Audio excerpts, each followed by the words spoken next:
alter the matching between gold as an asset and the token that we built on top of it. Anything that is inherently unstable in the process of tokenizing an asset will decouple the value of your token from the asset itself, and that's a dangerous component. That's the most important tip I have to add here. Thank you. Well, from my side, I would say come and talk to us, because we will help you providing all the tools and solution to tokenize your assets. But obviously, you know, as any project, you need to be properly advised. So you need to have a law firm advising you on what type of instruments, how to structure it, where to distribute it. You need to think about, you know, what you want to tokenize. What are the economics behind? Do you tokenize equity? Do you tokenize the beneficial interest of your company? Do you tokenize a debt? What are you trying to achieve, right? But to conclude, I would say that I think the big wave that's going to happen short term is not necessarily about primary issuance, but about bringing existing assets that are highly valuable on the blockchain. And for doing that, there is absolutely no barrier for you doing it if you consider that the token is just a digital representation of an existing registry. Tomorrow, you can bring, tomorrow, Saturday, you can bring those assets on the blockchain and create a digital representation that then you can use for creating secondary market activities. And that can happen now. You don't have to wait 6 months. This is addressing compliance. This is addressing technology risk. So you evolve in a business that is totally neutral from those risk perceptions. Thank you. So as an exercise for asset tokenization, we are running right now in Premiere at the global level the first tokenized event, obviously using token technology behind it. So basically this concept, the whole concept, Virtual Blockchain Summit, which is owned by a UK company, and the trademark, it's registered also on the UK company, it's getting tokenized, and all the tokens which have the ownership proof on them basically will be shared between all of us. This is a surprise for most panelists and speakers to this event. So basically the whole concept of Virtual Blockchain Summit will be owned in a short period of time by all of us by using token technology. So we'll interact and we'll have a very interesting experience of how this type of things can be done. So please follow it, because we'll follow up via email, obviously, with all the necessary details. Okay. Thank you, guys. Thank you for participating. It was really nice to have you today here. So looking forward to have you also on the next Virtual Blockchain Summits. All the best there. Have a good day. Thank you very much for having us. Ciao. Take care. Thank you. Bye-bye. Have a good day. Bye-bye. Bye.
everybody. My name is Rupa Patel. I'm the co-founder of Vectra Exchange, serial entrepreneur, best-selling author, and also of Let's Beat Coronavirus.org. Without further ado, I will act as a panelist and moderator as well, because I know the exchange business will last quite a few years. I will give everyone just 1 minute, very quickly, introduce yourself and your company without going into too much advertising, so we can get down to the meat of this, okay? Go for it, Marius. You can go first. Okay, thank you, Maru. I am Marius Mora. I am from LDV Crypto Bank, a Romanian-based exchange, and we have a lot of innovations lately, but I think we will talk about them in the next few minutes. So, thank you, Marius. Maria? Hi guys, my name is Maria Stankiewicz. I'm head of business development for the crypto exchange XMO. We've been 6 years in the market. We have 1.7 million users. Plenty of them are in Russia and Ukraine, but big volume users are in the EU and Asia. So that's basically it. Great stuff. David, my man. Go for it. Hey, Lou, thanks for having me, and hi to all the people who are watching us. As you might know, ZBX is the exchange located on the blockchain island of Malta. Sun, sea, yachts, and palm trees just in front of me, which is not very good for productivity. But we focus mostly on the serious side, on the institutional side of business, because we are regulated here in Malta, and it's quite onerous. And we're expanding also to the retail side, very strong in Asia, since we come from the ZB group, and looking forward to go big also in the Western markets. Great stuff, David. Who have we got here? Is it Claudio? We don't see him. And Emmanuel, we don't see him. Okay, so I think it's just the four of us, right? Okay, let me kick it off with this paving the path to massive adoption for exchanges. For those of you who know me, I'm a big disruptor anyway, so I don't like to do the norm. So we're going to try and make this thing slightly more fun, okay? Do we have a yes? Yes. All right. Please go ahead. So the thing is, think there is no box, think there is no sky. Let's take it all the way to see what is so different in the blockchain, crypto, and then the exchange market, which is, let's stay within the subject, but then let's take it to a level where do you see this market in the next, and I don't say 10, 20 years because that's too long in our space. Let's say even 3 years, okay? So who'd like to kick off first, and then I'll add to that as well. Go for it, Marius. We keep the order? Yep, go for it if you want. Okay. So, first of all, I'm a big fan of everything that means Bitcoin and the cryptocurrency world and blockchain. But I can say that I'm not a programmer, so I'm very connected with the people that enter into the market, because I was there, and I think I can understand what they need. So we must talk with them in benefits, not I don't know, technology, blockchain, Correct. and everything, because they don't understand very well. Yeah. So where do you see it going, Marius? Where do you see it going in the next 3-4 years? I see that every day. A lot of smart people, like young entrepreneurs, very, very nice and smart people, they listen every day about Bitcoin, and then they want to talk about, hear more about it. And it's important for us to educate them, to understand better what Bitcoins and blockchain means. And we cannot do that only in technological terms. We must talk with them in benefits. Like, you can. Yeah, but where do you see the business going? You keep you stuck on that benefits and talking it simple. Get it? Where do you see the business going? Where do you see the vision going? We will skip over 1 trillion market cap. This is my bet. As a business, okay. David, let's take it to another level. Look, I've been in this industry for long, and we can talk where the industry is going, but I'd rather focus on what we are actually doing today in the market. What you're doing today, and where do you see it going in 3 years? Yeah. So, as Spider-Man said, with great power comes great responsibility. Absolutely. So obviously we're in this position now where we have one of the largest caps in Asia, and we can do something with the regulated markets. What do we do going forward? What Marius said as well, which is a very good point, is we need to give the benefits. So how are we actually doing it? We actually, within the last literally few weeks and months, we're working, for example, with some merchants to accept payments to buy lattes, to buy Rolexes, high expensive items and low expensive items. There are other people who are actually doing it as well. However, you cannot in here bypass regulation. You can provide your systems to buy a latte, but you always have to say, for example, within minimum thresholds. Otherwise, the regulator will come on you. We're not proposing to go around that route. We're saying work with a regulated exchange whereby we do all the KYC, due diligence, source of funds for whenever you want to buy expensive items as well, so you don't have problems down the line, in order to make it work. For example, we'll be launching Forum Pay with our colleagues very soon as well.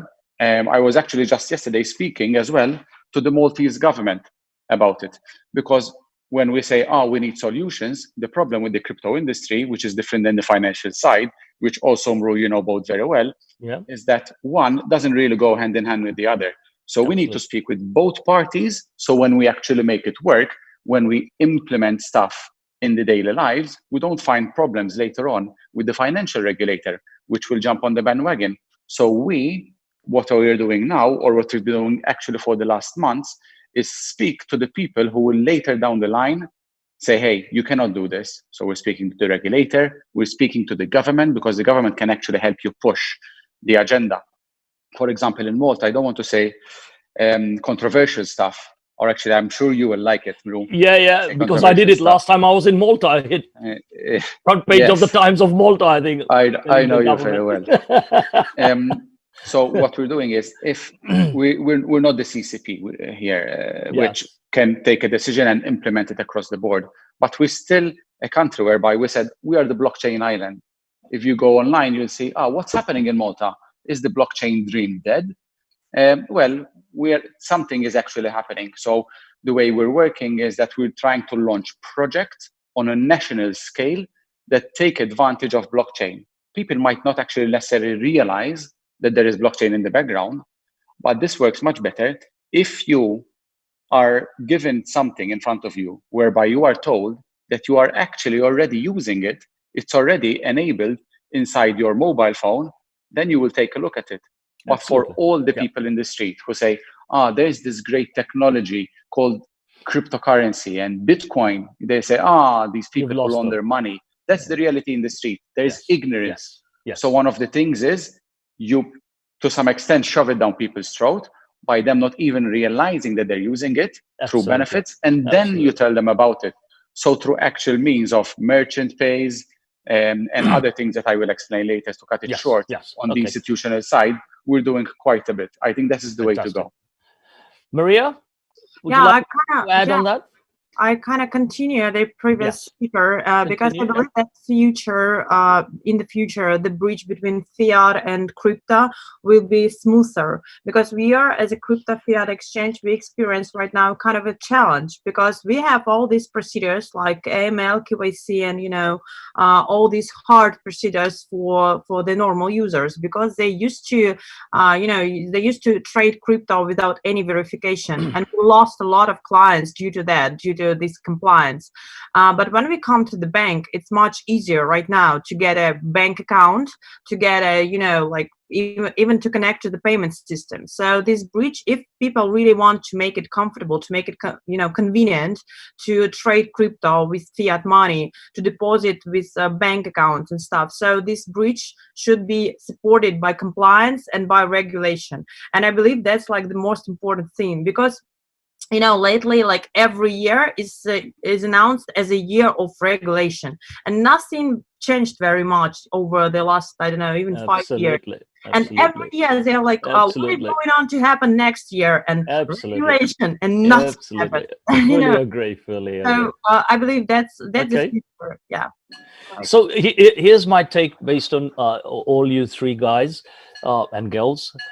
Yes, regulation, and what David was alluding to last year at the Malta event, I actually said it to the minister that you guys are not a blockchain island. You don't even have any regulations that are good, and let alone you don't even accept blockchain. You don't accept even credit card on the high street. How can you call yourself a blockchain island? And it hit front page of the Maltese Times. And I said everyone's just messing around. That you give exchange licenses, yet you don't give banking for any of these exchanges, and you ask them to come there. So you're not a blockchain island. I said the same thing to the guys in Dubai. You call yourself the blockchain capital. Last year and even a few days ago, with a couple of colleagues that I have who are at the very high level of disrupting the Dubai blockchain market. And it is happening, but it's happening slowly. So my view, this KYC AML, and I'll be very radical, it is overrated. Okay, it's overrated in the sense that, you know, what do they really ask? They don't ask you more than proof of funds, proof of address, pretty much it, and make sure that you are not using money for terrorist related or drug related activities. I mean, this is 99.9% of the people. You can go in, as you said, open an online bank account, Maria, within 3 minutes, yet for crypto and exchanges, it's a nightmare. Okay, so what David was alluding to was working together with banks. So what we need is the banks and the government to really say, you know what, we have to do this and make it happen, otherwise we will die. So CBDC is one way that they've actually dipped their toe in it. We all know governments are slow, but we should work with them rather than against them, and we should work with banks rather than against them. Because without each other, in my view, in the next 3 years, will not be as big as Mario says with 1 trillion, because I think it should be more than 1 trillion. If you're trading dollars at 7 trillion a day, why not with digital currency? If you look around the world, you know, they can't even do simple payments within 2-3 days. Look at what's happening in America. They can't even get these concessions they promised people in days. So that's why they are thinking of CBDC and things along these lines. So in a radical way, my vision is exactly what, you know, David and Marius were alluding to make it simple.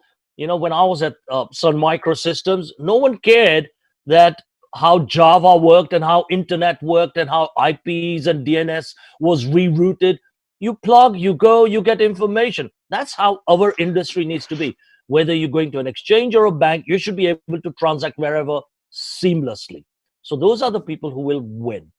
Let's take it to the next stage now, okay? What do you think are the big challenges in terms of people stopping this clear simplicity vision?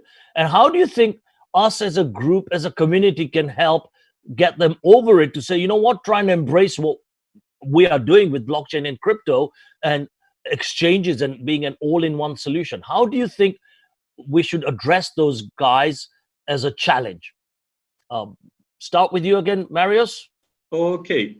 I think the most important thing for this is the source of information. Let's say you are a newbie, you are interested in this world, but you don't know a trustful source of information. So it's important for us, I think the serious players into the market, to be more present for the people out of the cryptocurrency world right now. So they must know that Maru or Dave or Marius is a trustful source of information. I think this is the most important thing. And I want to complete something that Dave said before. In order to bring cryptocurrency more closer to the mass adoption, this weekend, we implemented payment with crypto at Delia concert. Delia, it's one of the biggest star here in Romania, and he had in this she had in this weekend the first after pandemic concert when we implemented the payment with Bitcoin. So it was like a dream for us to see on all of these big screens Bitcoin and LDV. and the people, I observed that people was very curious about that. Yeah. So making it simple for people to, I mean, that's what we're all saying, you know, make it as a usable thing, as if they are spending their dollars or Romanian lei or euros or whatever. You got to make it simple as money. But what are the big challenges, Dave? What do you think are the big challenges, inhibitors? Because we all have Sure. some fantastic vision here. Sure. So obviously, being in this position, we get approached by government entities who want their obviously finger in the pie. And by finger in the pie, it's obviously first is access to information. I'm not sure if you saw the recent article that was in the US that Coinbase is cooperating with the authorities, so giving the IRS yes, I saw that. the information. So look, we can beat around the bush until 2025 or for the next 15 years. Yes. But the reality is that a government entity wants to be in control Correct. of any asset, right? Correct. So if they want to block it, they need to block it today. The problem with crypto, obviously, we know it that once you have it in your wallet yourself, not even at an exchange, then you are in full control. They cannot repossess it from you or take it away, right? Correct. So that is why we need to first open the dialogue. There is no option 3 or option 4. There's 2 options. One, you being in full control, and the other side, the government being able to repossess your assets. And obviously they have their very legitimate reasons why they might want to step in. And there could be legitimate ones as well. So there's our 2 options. How do we bridge those together when one wants to go one way, one wants to go the other side? I think it's time for now to actually talk with government, which obviously, as you know, our group is in Asia. They have a good rapport with the Chinese government, probably one of the only exchanges or groups that speaks to this CCP. We are also speaking here to other governments around the world, and the story, it's pretty much always the same group. How do we get access to client data? This is not something we absolutely do easily want to budge on. You see what's But do you think that's an Coinbase. inhibitor? Do you think that's the blocker? Because, you know, people want some control. People want some control of their money. You know, they've had it too long, too bad, where, you know, the money is in the hands of the bank who are making money on your money, or a REIT or a fund or a pension fund or a savings. You're not in control of your money. You know, what do you get? You get the odd statement here and there saying, oh, you made this much or you lost this much, but you're not in control. What this market has done has given people control to be, as I've called it as my tagline is, be your own bank manager and be your own wealth manager, because you're not biased to any one specific product or service. So the inhibitor being government, I agree. But government's going into the CBDC kind of territory now with, you mentioned China, India, Germany, UK. Quite a lot of countries are doing this already. Do you think that's the first stepping stone for them to say, you know what, okay, we've accepted this. How do we now work close? I think this, how do we work out close? It's like dancing around the handbag, but we haven't gone to bed yet to agree how the marriage is going to happen. I will take the initiative to propose one solution. Go for it. And very specific one. So the people in the crypto sphere are going this way. Regulation wants to go the other way, right? Correct. And there is no way to bridge it completely. So I think regulation should be geared towards mostly the investments side of things, so that people do not get screwed over, excuse my French, when they go into the crypto industry, like what happened in 2017, 2018, right? But access to their cryptocurrencies or their assets, whatever they might be, remains still in their own fate, in their own hands. So obviously we're not addressing their full concerns, but we're addressing the biggest concern in the industry, which is the big amount of scammers that there are in the industry. So what we're saying is, leave the people in control of their own wealth, but when they come to invest those assets, we regulate or make sure that the players in the industry are the right ones. So that is probably, if we had the system in place, the end of 2017, 18 wouldn't happen, because the crash occurred because everyone was investing in anything. People realized, obviously, they were not going to be actually delivering. And in fact, most of them did not deliver. So I think regulation should be towards the investments and the investment providers, but not necessarily on the end user. This is probably the biggest compromise I can find, but obviously, this is just my opinion. Yeah. Maria, what's it like in Russia?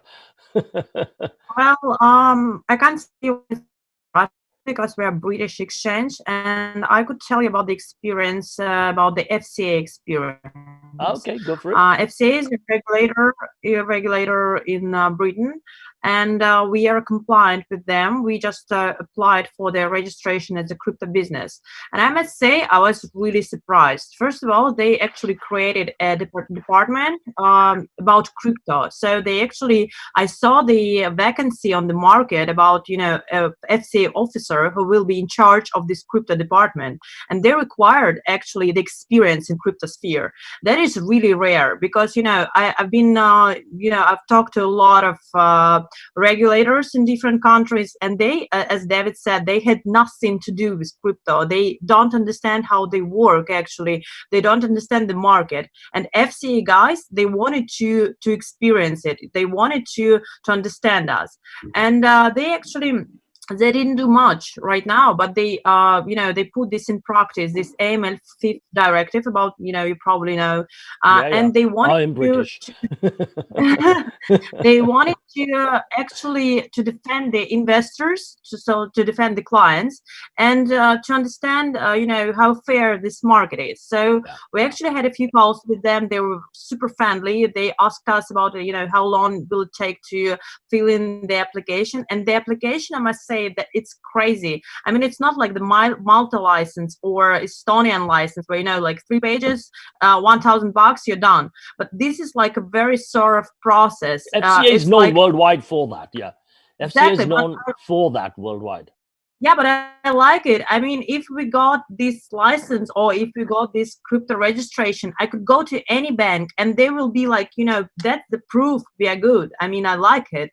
So I believe that FCA experience right now, currently for us, it was amazing, and we will definitely continue with that. And because we've been to Malta, we've talked to the regulators, we've been to Estonia, all these countries who are really famous for their, for their crypto world. Like you said, like Malta is a blockchain island, but not so much, because this Malta license, you could not go to the bank because they just laugh at you. Correct. When you go to the bank with Estonian licenses, they just laugh at you. But when you go with the FCA regulation, they're like, yeah, of course, here is bank. For example, we have the bank account at Bank Freak. You probably know that's the primary bank of Kraken, and we got it because we are super compliant, and I like it. Yeah, but Bank Freak. Sorry to Maria, but Bank Freak as well. And David knows me. I like to do radical stuff.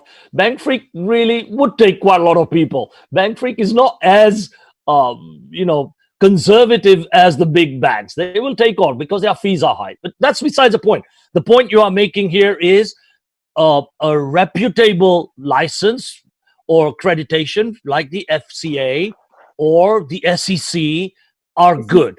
The other ones is noise level, is what you are saying. So I agree. So that is one of the inhibitors. But to get there, the point you are making, and I think everyone on this panel will agree, is by making it tough, hopefully the adoption and the mass adoption will become easier. So it's like jumping over a hurdle to make it the path smoother. I get that. Okay, so we've only got 5 minutes left. Let's try and do some wrap up in mass adoption. So I'd like to say,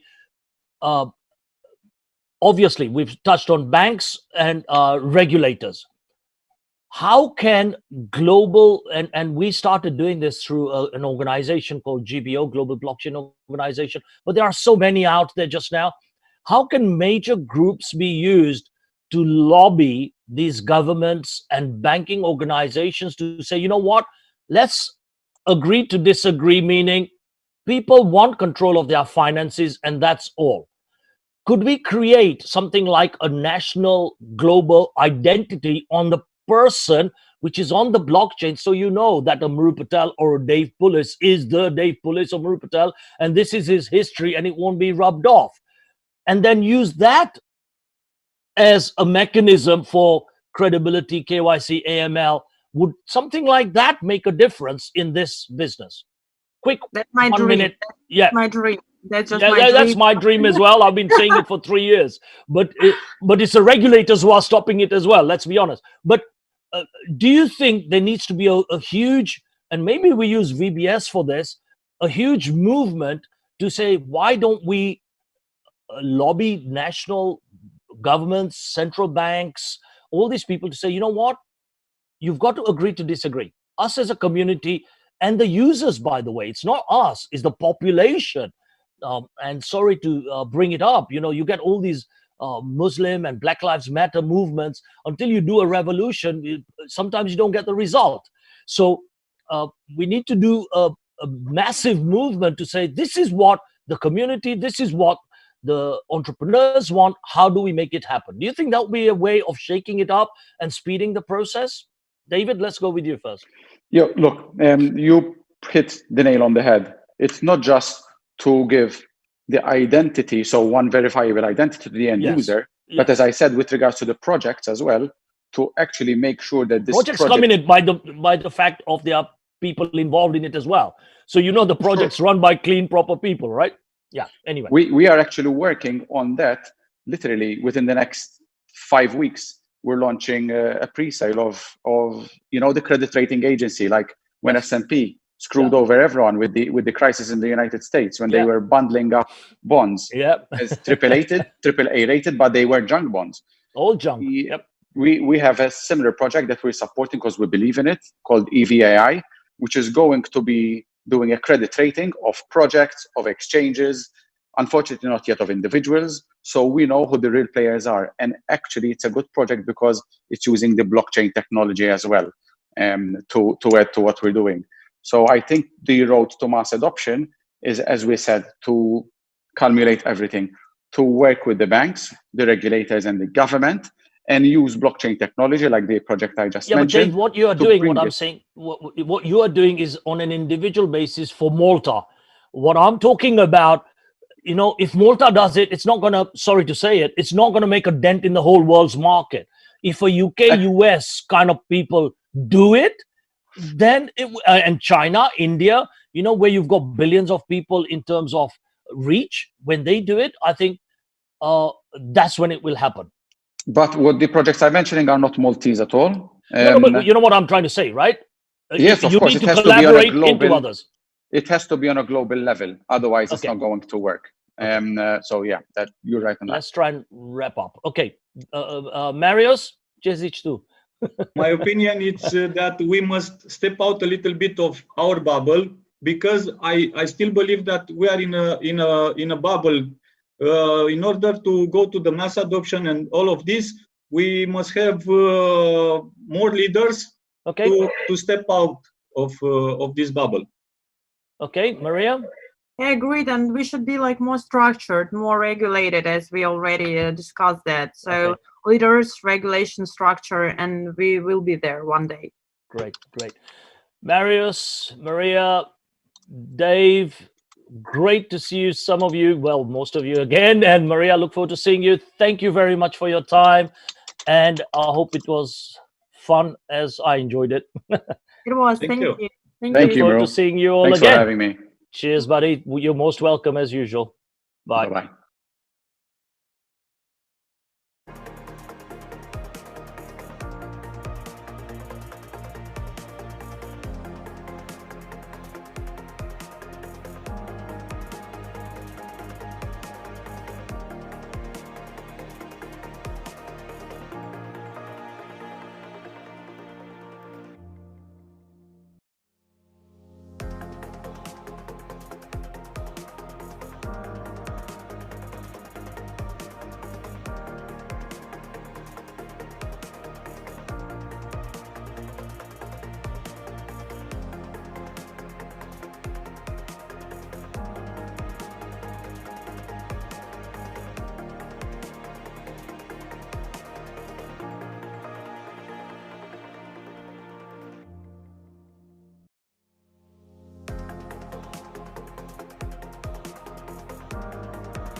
guys. I will start with some brief introductions.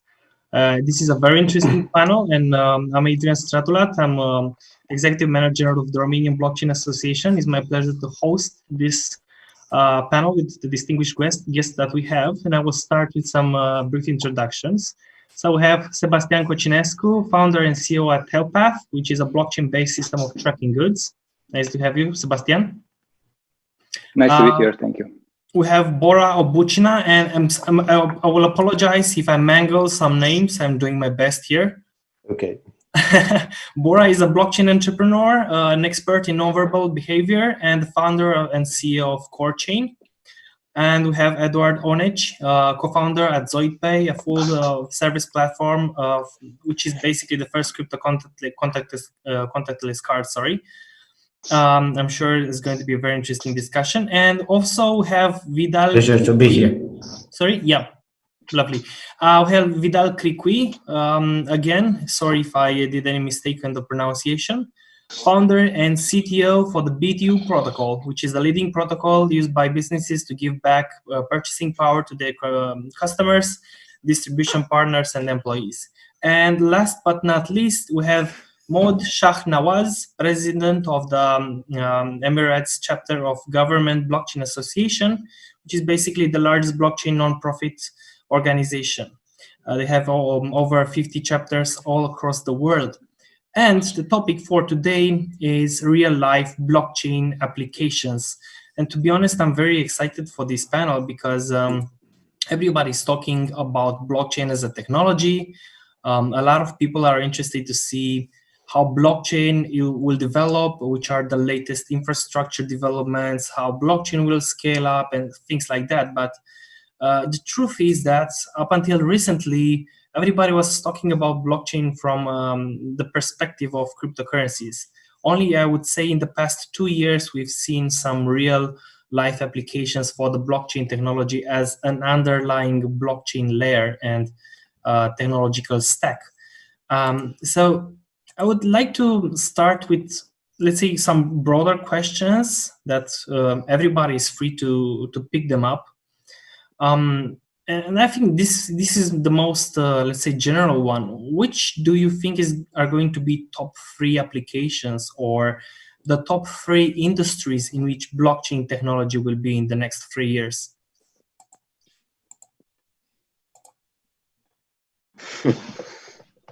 It's a free-for-all, guys. So of course, I would say traceability or supply chain. That's a no-brainer, I guess. But I might be biased, right? Yes, of course. But besides that, I'm sure you have quite an informated opinion. Okay, yeah, sure. I agree with traceability, but I think also the complete fintech sector in banking, where we can automate a lot of processes, will be certainly one of the big topics coming up in the next couple of years. Totally. I agree with this. Actually, right now, for ZoidPay, you said it's contactless payment solution, but we just started working with regulators and with banks to add a layer of blockchain infrastructure for banks in fiscal countries.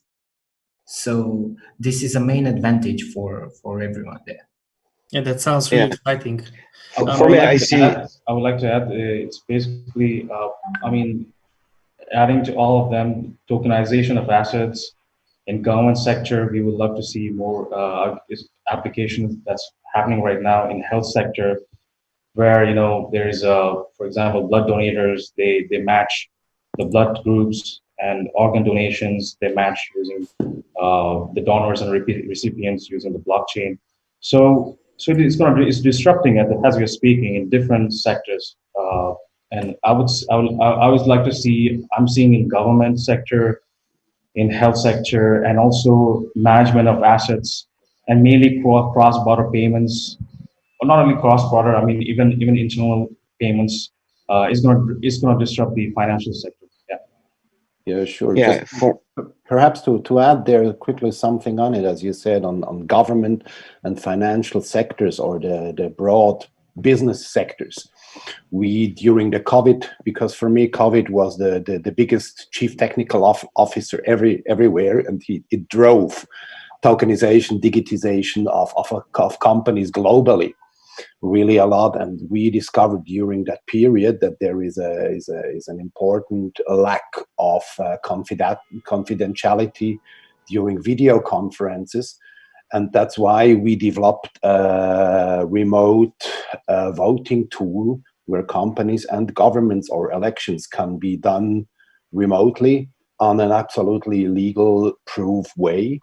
And I think those adaptations are things which will drive us in the future. Yeah. Sorry, please go ahead. Yeah, so I just wanted to add, I see two main topics. The first is DeFi, decentralized finance. I think it's an opportunity for end user to get access to some more efficient services. For instance, like saving accounts with better returns. So that's the first.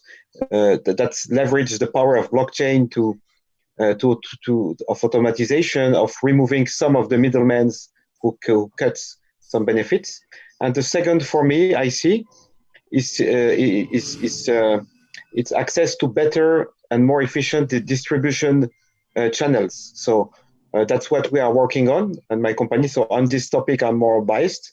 So we are leveraging the blockchain to distribute some products to the end user with less middlemen. So we can, with this shorter path from the producer to the consumer, the end user will benefit from better prices. So, and the company benefits from better margins. So a more efficient distribution channel is important also. And this kind of application would be very interesting and more used in the next years. To close the loop. Kind of anticipated my questions a bit. I'm trying to try to distribute the discussion to cover all the topics that we might have in this very rich panel. So one of the questions that I actually noted down because I was really curious about this. This is for you, Mr. Shahnawaz. So basically, or I would start with you, but then I would love to hear an answer from all of you. Which do you think are the most, let's say, impactful areas in which public administration might invest in blockchain technology, and how does public administration is different from the private sector in adopting blockchain technology? Please. Well, I would love to quote Bill Smith. He said that if you're ready, you don't have to get ready. So what Dubai has done before the COVID-19, because now we are understanding the importance of digital transformation. Back in 2016 and 17, they realized it's important to digitally transform. So the government of Dubai initiated two strategies. One is a paperless strategy, another one is blockchain strategy. So what paperless strategy says is that by 2021, January 1st, 2021, no government entities should use paper. That means paper will become history and mystery. And blockchain strategy basically says that by 2021, 50% of the government entities must use blockchain in the application. So this mandate came from the government. So all the departments, from police, land department, immigration, they started looking at different ways to implement blockchain in the application instead of waiting and studying the case studies, because blockchain, to be frank, it's complex, right? It's complex to deploy, and you had so much learning curve. So they started small. They started with Dubai Police was one of the first projects where you lose your passport. The person who lost a passport has to go like 8 different departments to get the passport back. So what they said that how can we reduce the timeline? So with sharing the information between different government departments. So it started small and they started building up. So what is that? With blockchain strategy, they not only focused on the application of blockchain in government sector, but also it's like they initiated private-public partnership where they partnered with different private companies in health sector mainly where where they match the. I'm going to talk more about later. It's donor blockchain, and also there's another blockchain project where they verify the authenticity of medicines. So there's so many very, very interesting, almost close to 24 blockchain projects being implemented in Dubai. And that's why Dubai won the smartest and the first blockchain city in the world back in 2016. And how, second question is how they're helping the private companies. Since the mandate is from top, they're doing many hackathons, there are many exhibitions, they're funding, in different startups to discover how can blockchain, the trust, transparency, and traceability of blockchain can be implemented, and basically reduce what you call the middle layer, and make the government more efficient. So this is, I guess, I would get the views from other participants on this. Yeah. Thank you very much for your answer. Now, moving a bit forward with how government might adopt, let's say, blockchain technology. This one is for Mr. Obuchina. Your product, Divo, it tackles decision-making and voting processes. Do you think that we will see blockchain voting a reality in public elections in the foreseeable future? Yeah, it will be in about 2 weeks. That's great. because we are working with very close with a political party in Switzerland, and they will have their board member meeting with us. We're just right now in the definition process. We have been heavily working on it, but it's not only for political parties, but it's also for companies. It's like I said before, you do have a problem as soon as you are remote working and you need to have some decision you can document or you can validate, and that's where blockchain technology enters. And I think political and government or elections are one of the big topics we can safeguard by using blockchain technology. But it's very important, perhaps, to what I heard from my colleagues before. They were talking about killing the man in the middle and blockchain technology. You know, my belief is blockchain technology will be successful as soon as we stop explaining blockchain technology. Nowadays, many people are using smartphones. Nobody understands how a smartphone works. And as soon as we get to the same point with blockchain technology, where we just can adopt it and people stop trying to understand the technology, because to be honest, most of the people out there will never really understand blockchain technology. It's just okay if they start using it. And in the blockchain space, we should avoid talking about killing the man in the middle, because about 80% of the global people earning money are men in the middle. And if we tell we're going to kill them, they are going to fight us. If we're going to tell them we help you with the technology to have your business more smooth, frictionless, more successful, and you can gain more profit, then they will support us. And speaking of profits, moving from, let's say, directly government or let's say democratic power to the other most important thing for people, for the average citizen, which is money, basically, and how you deal with your financial system. This one is for Mr. Onej and you guys at ZoidPay.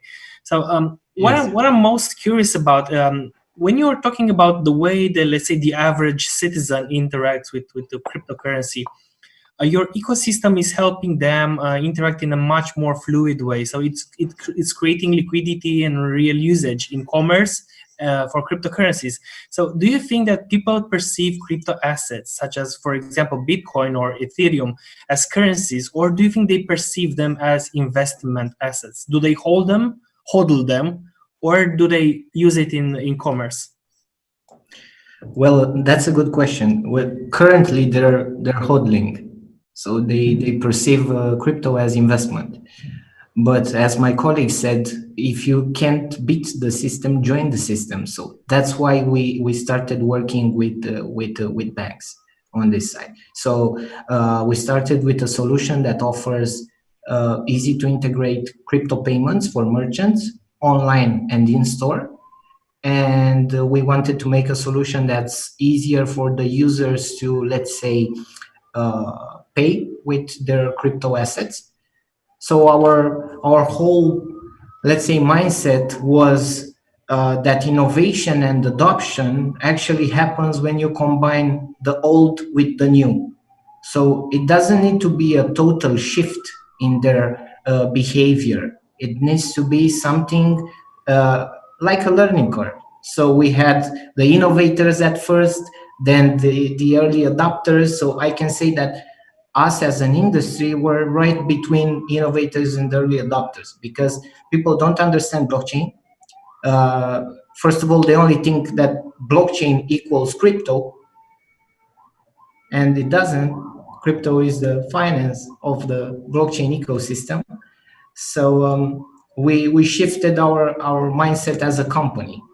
We started working with banks on slowly leveraging, let's say, a unified blockchain account inside the bank, so inside a financial institution that can hold both your digital assets, crypto, and your fiat account.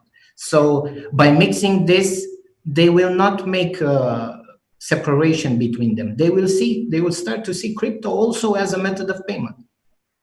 Well, as we all know, there's a saying: you have a thesis, you have an antithesis, and then you have the synthesis, which leads to the hybrid system that we might all expect. There are some currents in, let's say, in the crypto space that talk about Bitcoin maximalism and full decentralization. But as you are all aware, this is like a sub-flowing current. It's not the main train of thought, and we are mostly trying to, let's see how the traditional system, the traditional centralized system, might work together, just like you said, with the decentralized system. And now you talked about user experience, and that's a very interesting way because of seeing it, because you want to have users gain direct benefits from the experience that they have. They don't care about the underlying technology. They only care about the user experience.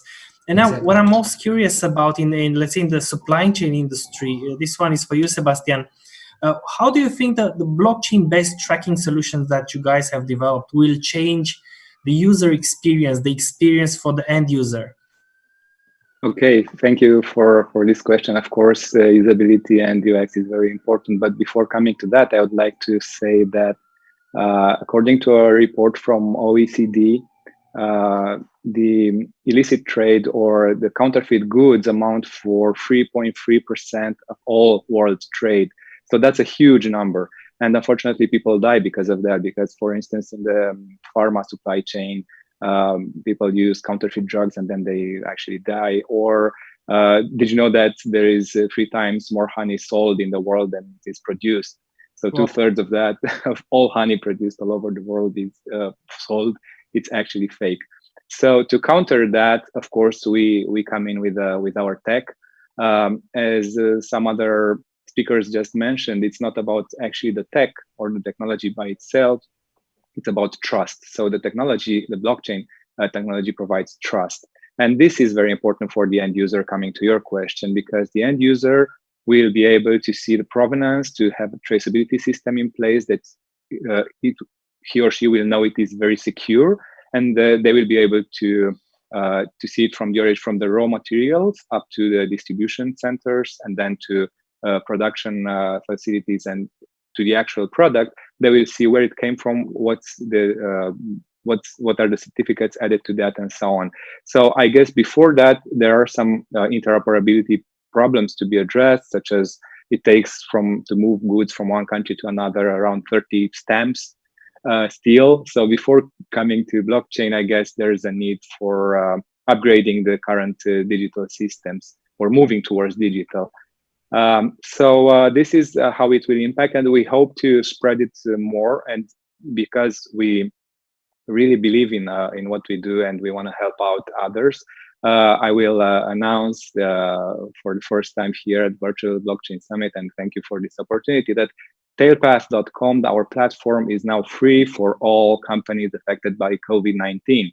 So this will help spread the word, I guess, and spread the technology and it will make it available for more and more companies. So no matter that your problem is about counterfeiting, or it's just that you need to show to your customers that you have a good provenance, you have good materials, your products are actually legitimate, you could use tailpath.com right now for free. So just come in and use it. Excellent decision. We're really glad that you are supporting the economy in these days. You talked about also, I mean, the fact that, okay, user experience is critical, but we're also talking about trust, which is the main, let's say, advantage of the blockchain technology. But just like you said, we also need some strong, let's say, infrastructure, digital infrastructure, not only the first layer of the digital infrastructure, but also the infrastructure on which blockchain itself resides. So now I'm here curious about the BTU protocol. We have here the inventor, and Mr. Cricui, there are many competing blockchain solutions for the financial and payment industry, to be honest, and this is a good thing. But what I really realized about what you have built is not only the technology is important, but also you managed to develop a very interesting and impressive ecosystem. So how important do you think is a strong ecosystem compared to a powerful technological stack? So you have the technical capability and you have the ecosystem. Which one is more important, or is there any one more important than the other? Sorry, you're on mute. Yes, sorry. Yes, in fact, both are important, and one is giving growth to the other. So the technical stack is very important because it's a prerequisite before being able to integrate easily new partners.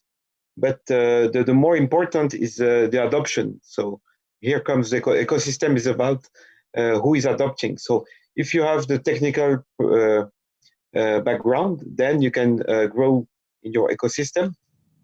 Otherwise you cannot grow. So both are really important. And what we have done in BTU protocol is just creating the financial infrastructure to allow some merchants to distribute their product more easily.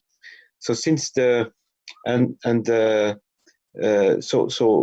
since it's easy to be, so the technical part is easy to be integrated, then we can grow the ecosystem, and we have an ecosystem of merchants distributing their product over our technology.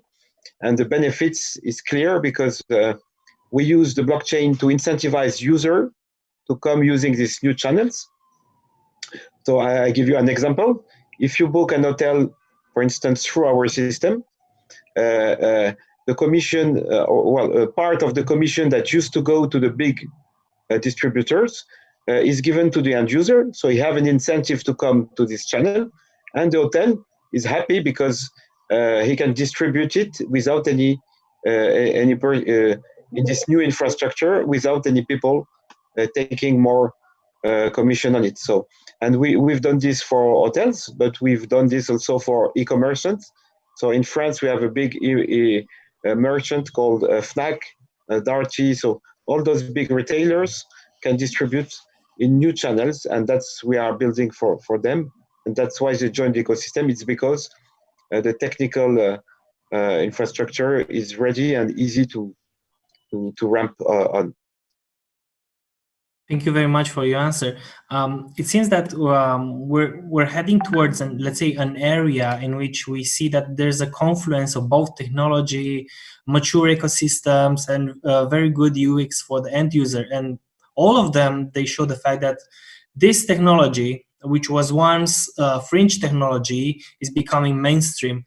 Now, in the end, because unfortunately I have a lot of questions, but there's not enough time, I will try to end with a question for all of you, and I would love to have an answer from each one of you. This is a topic which is very close to my heart because it's futuristic in many ways.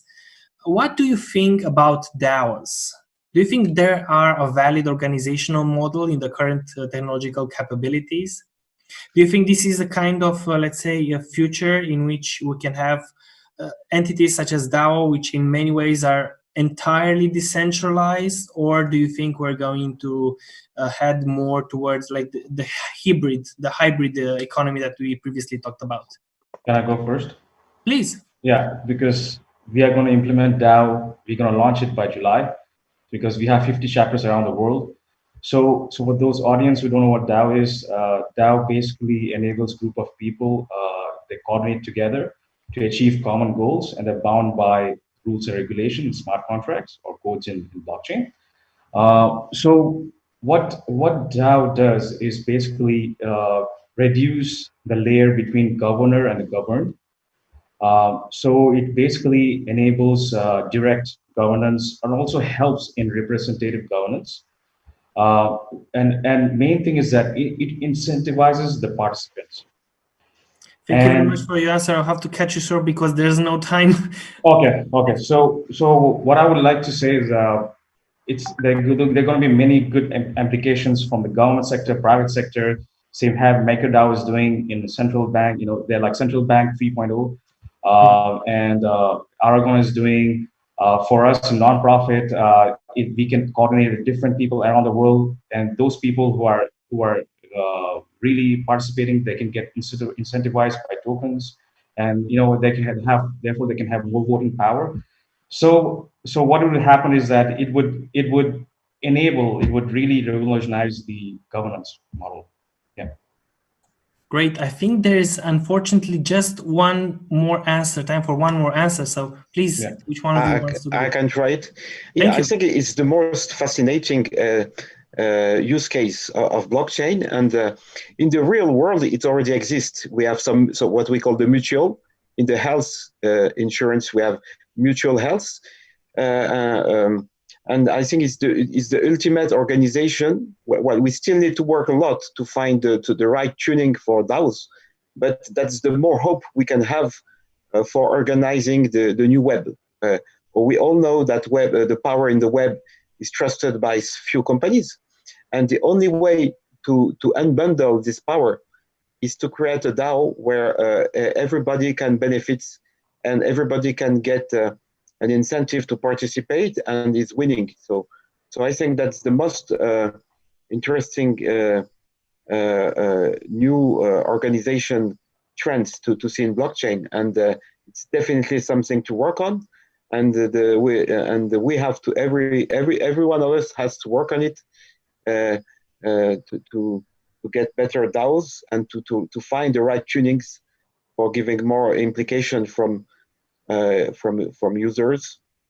And I would like to add that we are already working on the Blockchain in Transport Alliance in the US on standards that will be issued in blockchain in transport. So this is the first step towards DAOs. That's great. I mean, a lot of great answers, and we ended in a very inspirational note. I'm really happy that we had the chance for this talk.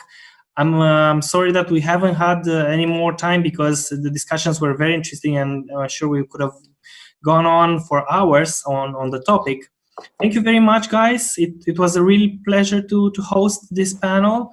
Very interesting discussions about real-world application, and thank you once again for being here. Thanks, Adrian. Thank you for inviting us. Yes, bye-bye. Thanks.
I'm excited to have 3 speakers here join me for this panel. Sergio decided to jump in as well.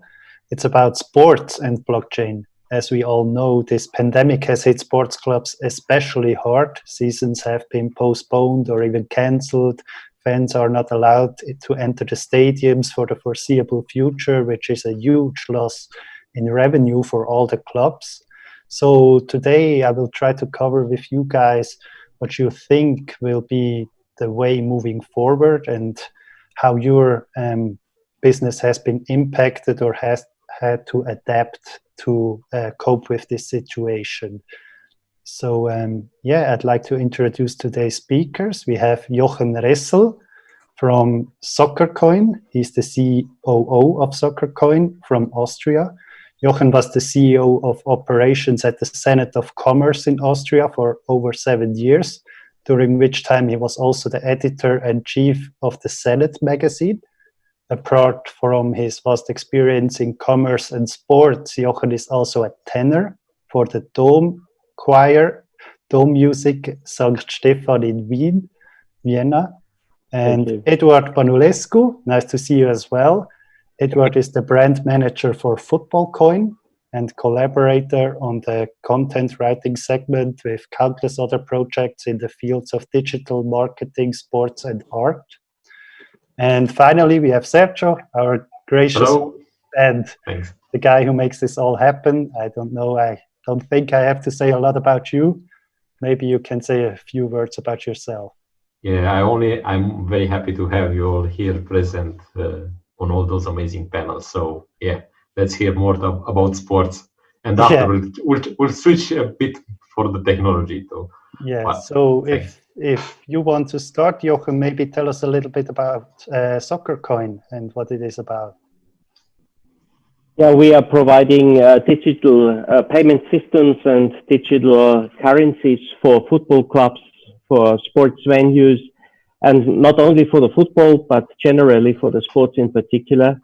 And our main aim is that by use of that, the clubs on the one hand improving their equity so that they have the chance to build up a solid basis for their future-orientated businesses, which came up especially now also in the COVID-19 crisis, that they are quite weak with regards of their income pillars on which they have all their community built up. And by the use of SoccerCoin and the system of SoccerCoin for individual club coins, it is our main aim that everybody, the clubs, the sponsors, and as well the fan in particular, contribute to make the world better, because of every transaction, a specific part should go to social and ecological projects. And by that, we are aiming for that all the sports interested people also getting involved in their own social responsibility. Thank you. Edward? Hi, thanks for the invite, first of all. Yeah, thanks for being here. Thank you. Okay, let me give you a quick profile on Football Coin, because there's a lot going on. But essentially, it's a football game that's run on blockchain. We mostly have a component of fantasy sports, so games that take into account actual results that players, the things that they actually achieve in real games, and have that transferred to our game. Currently, we also have a virtual component, which, let's say, simulates real games. What we actually do, in a nutshell, is have these competitions, have these contests registered on the Football Coin blockchain. That's one of the things we're very excited about. The competitions, of course, cannot be changed, or there are no maneuvers that can actually go on. And we're excited because it's an entertaining product, and everyone can take part. It's free. Everyone abides by the same rules. And of course, it represents football in an interesting way, and also blockchain. It provides a glimpse into how blockchain technology can be introduced in real life uses. That would be in a nutshell Football Coin, yeah. Yeah, it sounds interesting, a lot like the fantasy football or basketball leagues in the US, right? Just with a blockchain component added on top of it. Absolutely. And one of the things I should mention is that the players we know very well from football, they're registered as collectible cards in the game. So, for example, if you're a big fan of, I don't know, let's say Lionel Messi or Cristiano Ronaldo, you can back him up by purchasing the collectible cards that are issued in a limited supply, and that you can also transact on the football coin blockchain. Yeah, makes sense. Do you see or have you partnered with football associations in different countries, or even approached, let's say, UEFA or other organizations to, let's say, make this Europe-wide, let's say, for a virtual Champions League or fantasy Champions League, let's say?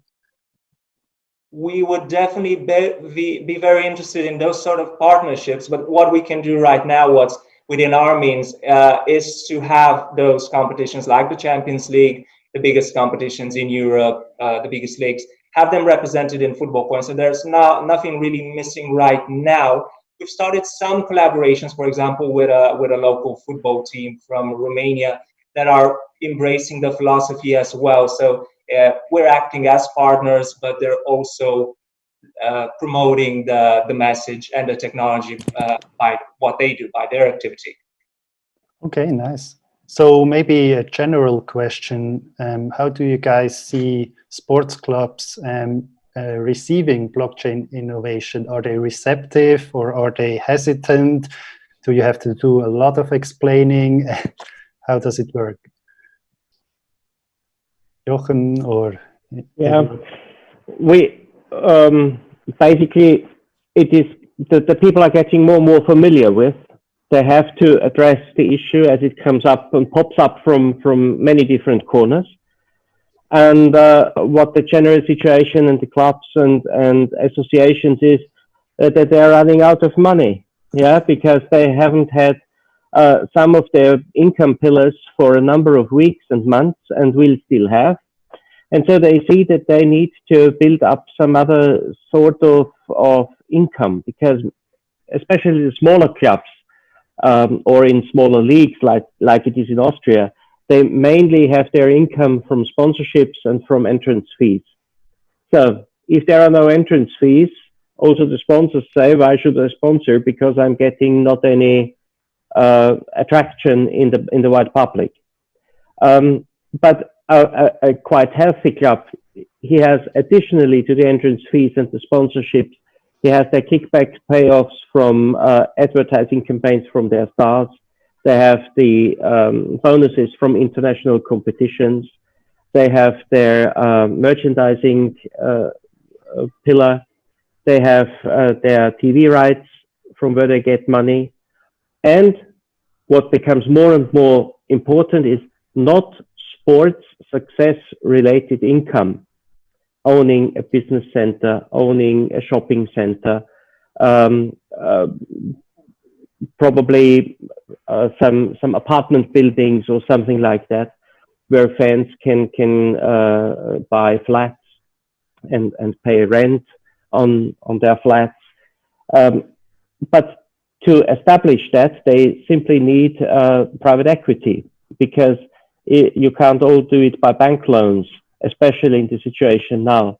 And therefore, they are getting quite deeper into that issue and saying, okay, probably we should get informed about, because probably we can make money out of it to establish those pillars which we are missing currently, to have a fundamentally better setup for our future, economically, but also from the point of the fan identification, which needs to get stronger, and also to get a closer relationship to the sponsors, because by using the blockchain technology and by using systems where all the fans need to register in some way, then for an insurance company, the club is really in a position for the first time ever to say, we have 4,321,593 registered fans.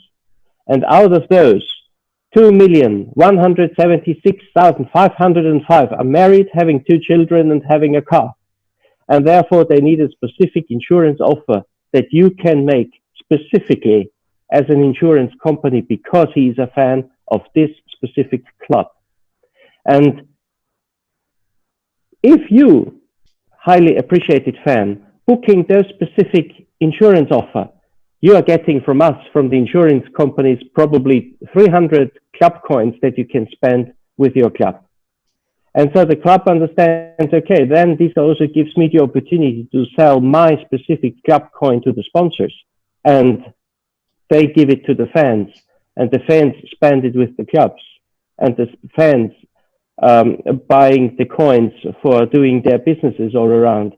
And so the clubs starting to understand that this is not a bonus card system, which you need to underlay with equity capital, but it is capital that you are creating.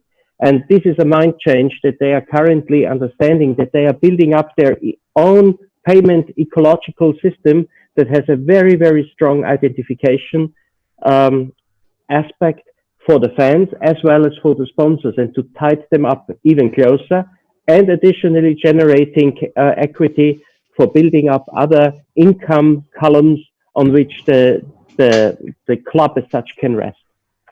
Yeah, what I would like to add here also, it's that it's very clear for all of us that the main assets a sport club, a soccer club, or any other type of club has the players and the supporters and the fans. Those are the main type of assets.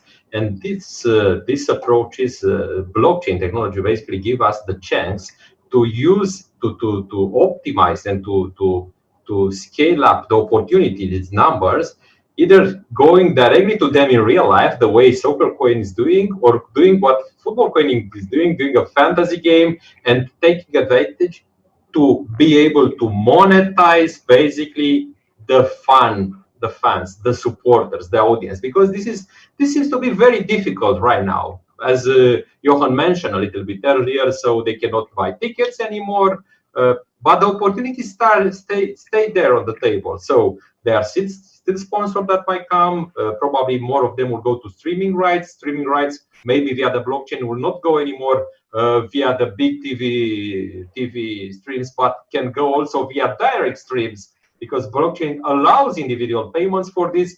And so there are so many opportunities that we can solve now because of the process and cost optimization with the blockchain technology, because of the traceability that the blockchain technology allows. And obviously our job here on CryptoCoin Pro, we also see all those opportunities scale up by the projects like the one present here in the panel, and we are here together with them to find the ways of helping for fiat in and fiat out when they want when the supporters want to buy or sell their tokens.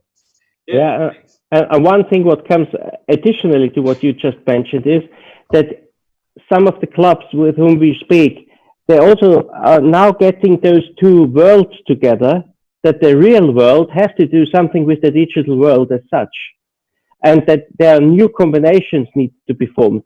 For instance, for one club, we said, okay, probably use your money to establish some sort of virtual stadium, because probably it comes up again and again that no spectators are allowed in the stadium, probably because of whatever reason may be.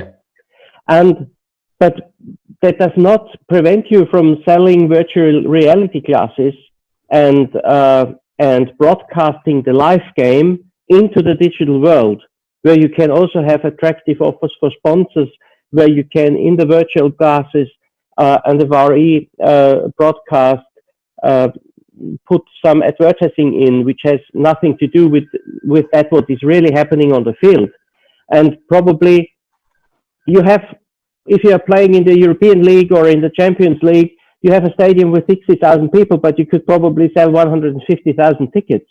So why don't you sell them these virtual tickets in addition?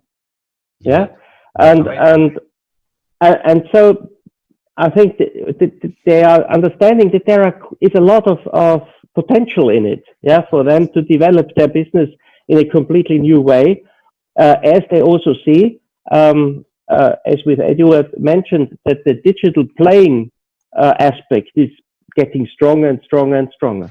And I see here huge opportunities in terms of advertising, meaning, you know, if you have the VR, basically each of them can receive some other type of ads, the same way Google is targeting us with different type of ads depending on the viewer profile. Yeah, but yeah, it becomes a little bit more tricky probably. Edward, I see you changed your background.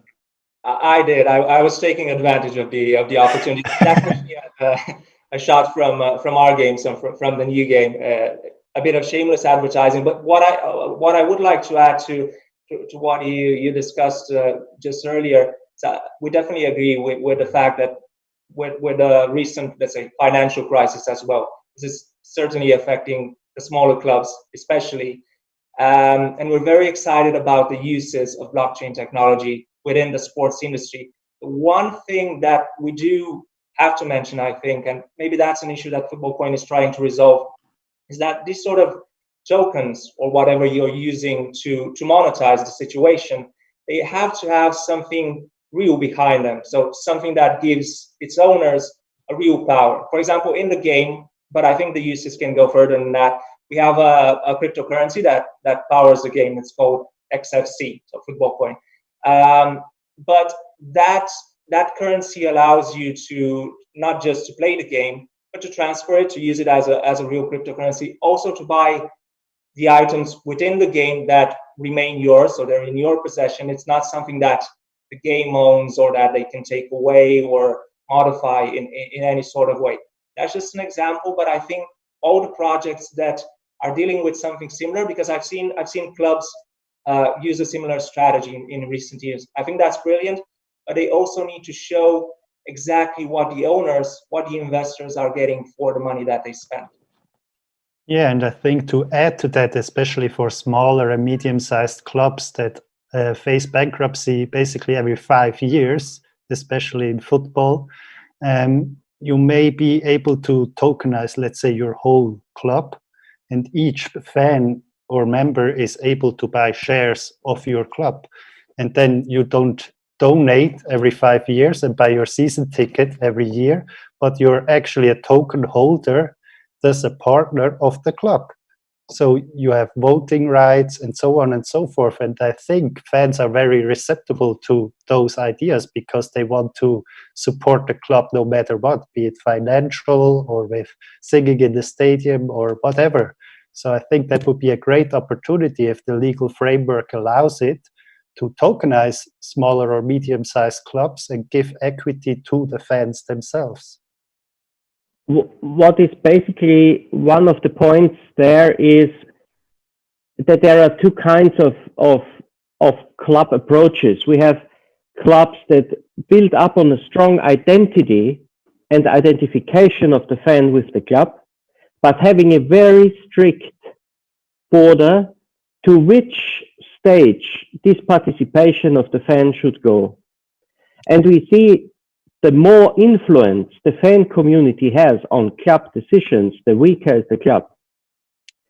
Because we are living in a world where not a drunken football fan could decide on many things. It's simply the case. Yeah, and therefore it is also in our discussions we have with various clubs always the question: how far should the fan participation reach, and where do you cut it off and say, okay, we are honoring the importance of our fans, but we are also honoring their limited capabilities to see the full picture. Yeah. So, and especially that also fits together that the most successful clubs are not driven by people who have been professional sportsmen. The most successful clubs are driven by people that understand the business as such. Yeah, so I think that the solution maybe for what I was saying with the tokens and the ownership tokens would be then to only issue, let's say 5% for public sale or 10% for a public sale and keep 90 or 80% with the club owners, right? Yeah. And it is mainly the opportunity to support the club, because if you have an exchange in the back and you are, that everybody knows, whenever I use this particular club coin, I'm supporting my club. And in the same time, I'm supporting some social and ecological aspects of our world. Then the identification really grows. Because if they are sitting together in the pub discussing Greta, yeah, then the fan might say, I don't need the Greta, yeah, because I'm doing something. With every time I pay something with my club coin, I'm financing a bee, and I see it in the app. Here you see, I already financed 477 bees, and our entire club financed already 40,785,765, 69, 60, 70. Yeah, you see, that is what our club is doing. Yeah, and this strengthens this identification. Yeah, that you're doing something good whenever you use the club coin, wherever in your life. You're supporting your club and you're giving something back to the world. That is our vision, so that we also get this social and ecological discussion away from the 10% of top people in each individual country who have the time and the money and the attitude to think about ecological problems. It must get down to the wide public, and it must, and Greta achieved that ecological matters are an issue of discussion on a very broad scale, but there are no solutions yet there. And we are trying to build up a solution on the basis of billions of sports fans all around the clubs, that they can follow their intention. I want to do something, but it should be simple. It should be no extra turmoil to get it done. It should automatically be part of the business concept. And that is, I think, from my point of view, one of the key success factors for Soccer Coin in its principle way it works. Yeah. If I jump jump in real quick. I think the facet that most excites me about blockchain technology and how it can be merged with professional sports is just the fact that it's visible. Everything that's happening inside that ecosystem is visible to everyone. So there's no possibility that some participant will go and say, well, this wasn't how things, this isn't what things were one day ago. You can actually follow that. For example, that's one of the uses, but you can take that to a larger scale. In a game like Football Coin, you're able to see all of the transactions, everyone that registers to a contest, so on and so forth. It's completely verifiable. If you take that to a larger example, and if you talk of clubs, especially small clubs, like you said, because they're in a situation where they maybe don't have millions of euros to spend, that they don't have those sort of endorsements. It's also great that once you have clear goals, and once you tell the people who purchase those tokens exactly what they can do with them, you can follow their activity as well as the activity of the club. So I think that's one of the more exciting things about blockchain and about professional sports. Yeah, totally agree. Sergio, you have anything to add? Otherwise, I think we are nearing the end of our time here. Yeah, it's okay from a sports perspective. All the things were touched already. So yeah, there are many other things to discuss from a technical perspective, but maybe in a much longer panel. Yeah, of course. Jochen, you can also plug your virtual European Championship if you want. I think it starts today, right? Yes, definitely. It does. Thank you very much for mentioning that to this community. Yeah, we thought many football fans might be a little bit devastated that the European Championships had to be postponed to the next year. And so we said, okay, so let's do something against it. Let's provide the people some fun. And we used the game FIFA 20 and let the computer play the entire simulation without any human interaction. Probably you know that the FIFA 20 is importing all the players' specifics so that they have their skills as they have in reality. And because of that, the the teams can play against each other virtually without any human interference, based on the individual skills of the individual players that has been imported into the game. And we made that based on the official playing list, and let the computer play. And we made all the playing days from the group phase. And after that, we simulated also the final phases and final matches, all down to the big final. And we moderated that professionally, with all the intros and with all the replays and with all what you know from a 7-minute trailer giving the highlights of a match. And today, 9 p.m. on our YouTube channel, you can follow the entire football soccer coin European Championships based on the game FIFA 20. And on each day where normally the live football event should take place, you can see these highlight sections from the various teams against each other. So follow that, it's quite fun, I can tell you, and it is a lot of surprise in it, and very interesting to see that. And the final round is also then moderated by an Austrian, very well-known and international football player. He's Herbert Prohaska. He's normally the Austrian broadcasting, the expert doing the final summaries. And we made him come to us and giving his expertise as well. He played with Inter Milan and with Juventus, and he has been one of the biggest football players in the 70s and in the 80s and in the early 90s of Austria. So we are quite happy to have a real expert then as well on board. So from today on, 9 p.m., stay tuned on Soccer Coin TV channel on YouTube. And it's also streamed to Insta and to Facebook. And Edward, if you want to plug something else for a minute, I give you time as well. Thank you. Absolutely. I think the best way to actually see Football Coin is to sample it. And obviously we have the fantasy component, but since football was taking a break due to the recent coronavirus, we actually introduced a virtual football component to the game. It takes into account the real results of players within the last few years, because this is how much Football Coin has been active. And what I'd actually like to ask everyone that's watching is to go to our website. We've organized a virtual competition for today. It's of course free to play. You can sample it there. It has some of the biggest names in football. So you'll definitely, even if you don't know anything about football, you'll definitely recognize a few names. We also have a bunch of filters and things that will help you along. So it's very easy to use, and you can earn some prizes by playing and by hopefully seeing how fun it is. So go to the website, and it's going to be, we've actually named it the Virtual Blockchain Summit Contest. So it's great. Thanks. Thank you. So yeah, thank you for joining us, Jochen and Edward, Sergio as well. And please stay tuned for the next panel. Okay. Bye guys. Thank you. Bye-bye. Nice one. Bye-bye.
guys. Welcome to the Virtual Blockchain Summit.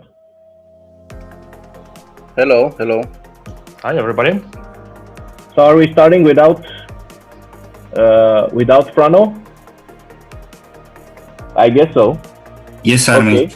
Yes, please go ahead. Thank you. So I'm Armin Goldman, one of the organizers, and I'll also be moderating this panel called Social and Algorithmic Trading, where we have invited the following guests: Adrian Pop, Dmitry Nazarov, and Frano Jelinc.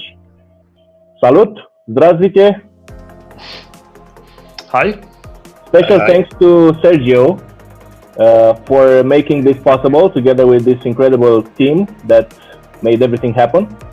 So thank you guys for making this work so well. Let me first introduce myself. I've been trading since 2005, and from 2010 until 2014, I was hired as a professional trader and a trainer for professional traders in various institutions from all over the world. I quit my job in 2015, becoming a retail trader, and moved into Bitcoin and crypto in general. And now I'm working with crypto projects of various sizes and with various purposes. I train traders and develop trading departments. With very few projects, I work on competitive intelligence trading. I also work with crypto miners and provide algorithms and automated trading systems so they can stay competitive.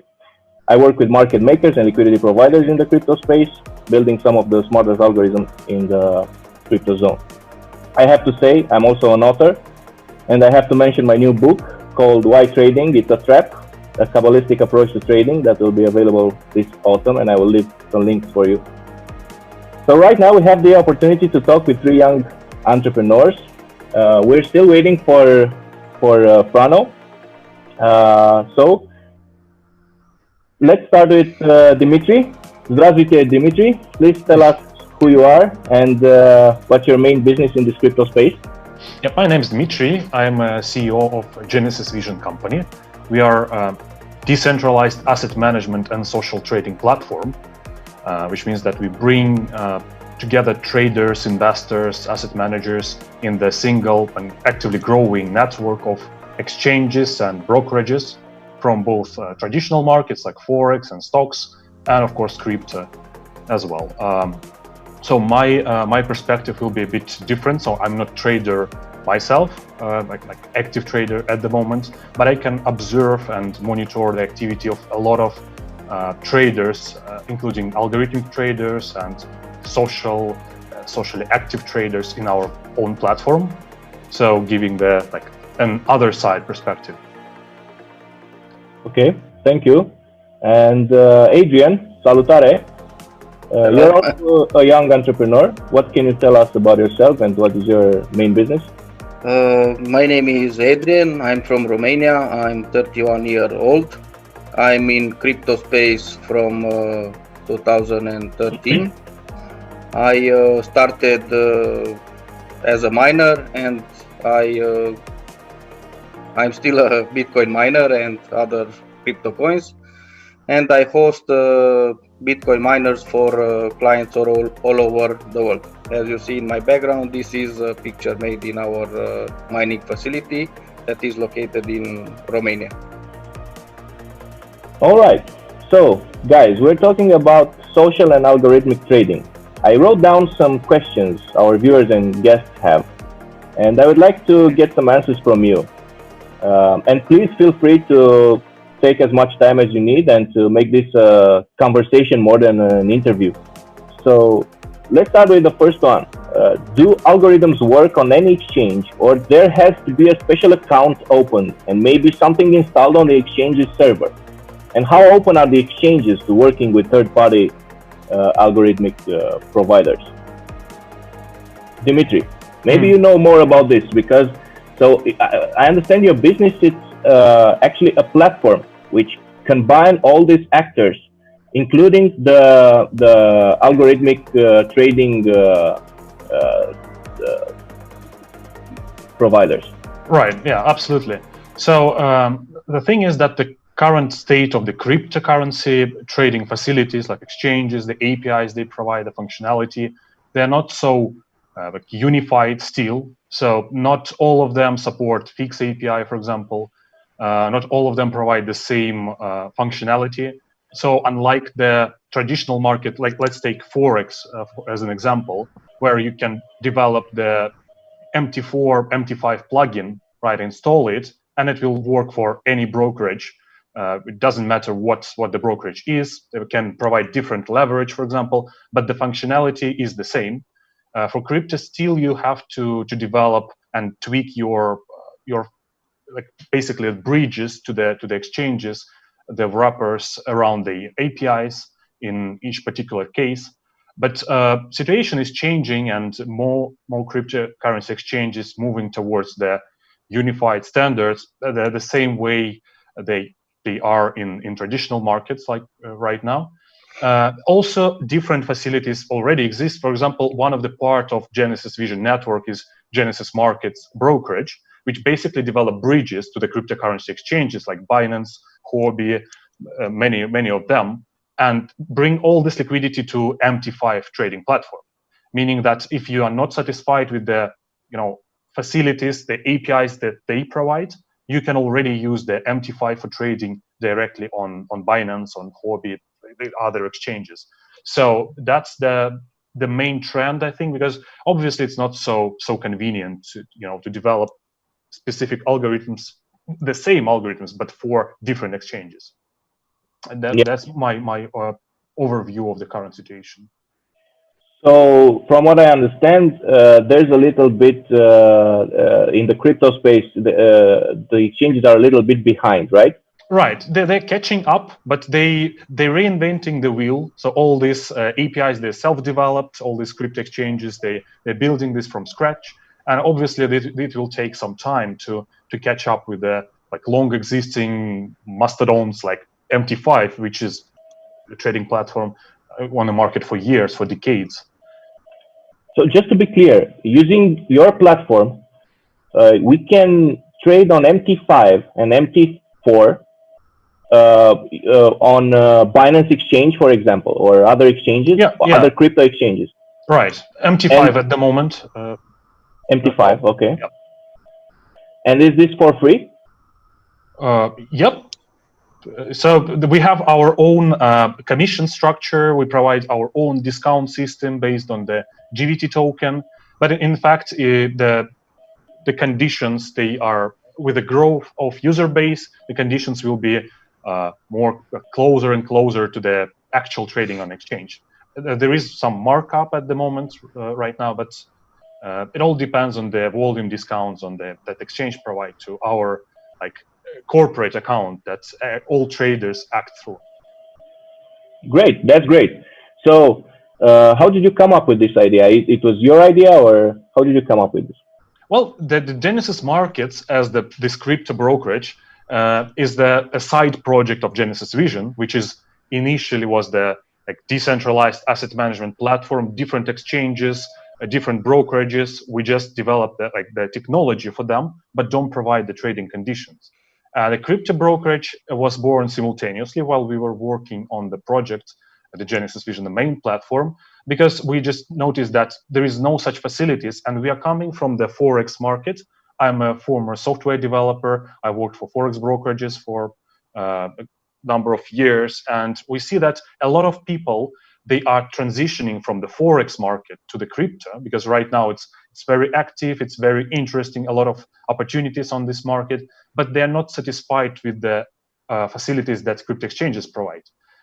Even the top exchanges like Binance, they don't provide the full amount of opportunities that MT5, for example, with the whole market of the plugins, all kind of customization, trading bots, robots, whatever. So you can pick anything.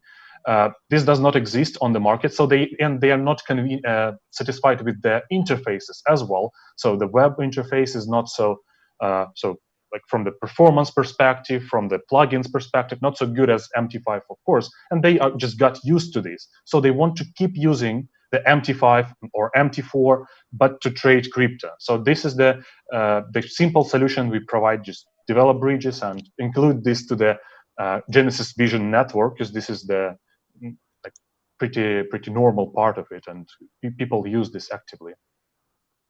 Right. So you're kind of an enabler for people who want to trade crypto and use MT4 or MT5, and also who want to build algorithms for trading over there. Yeah. Can it be used? Can it be used also on those type of copy trading?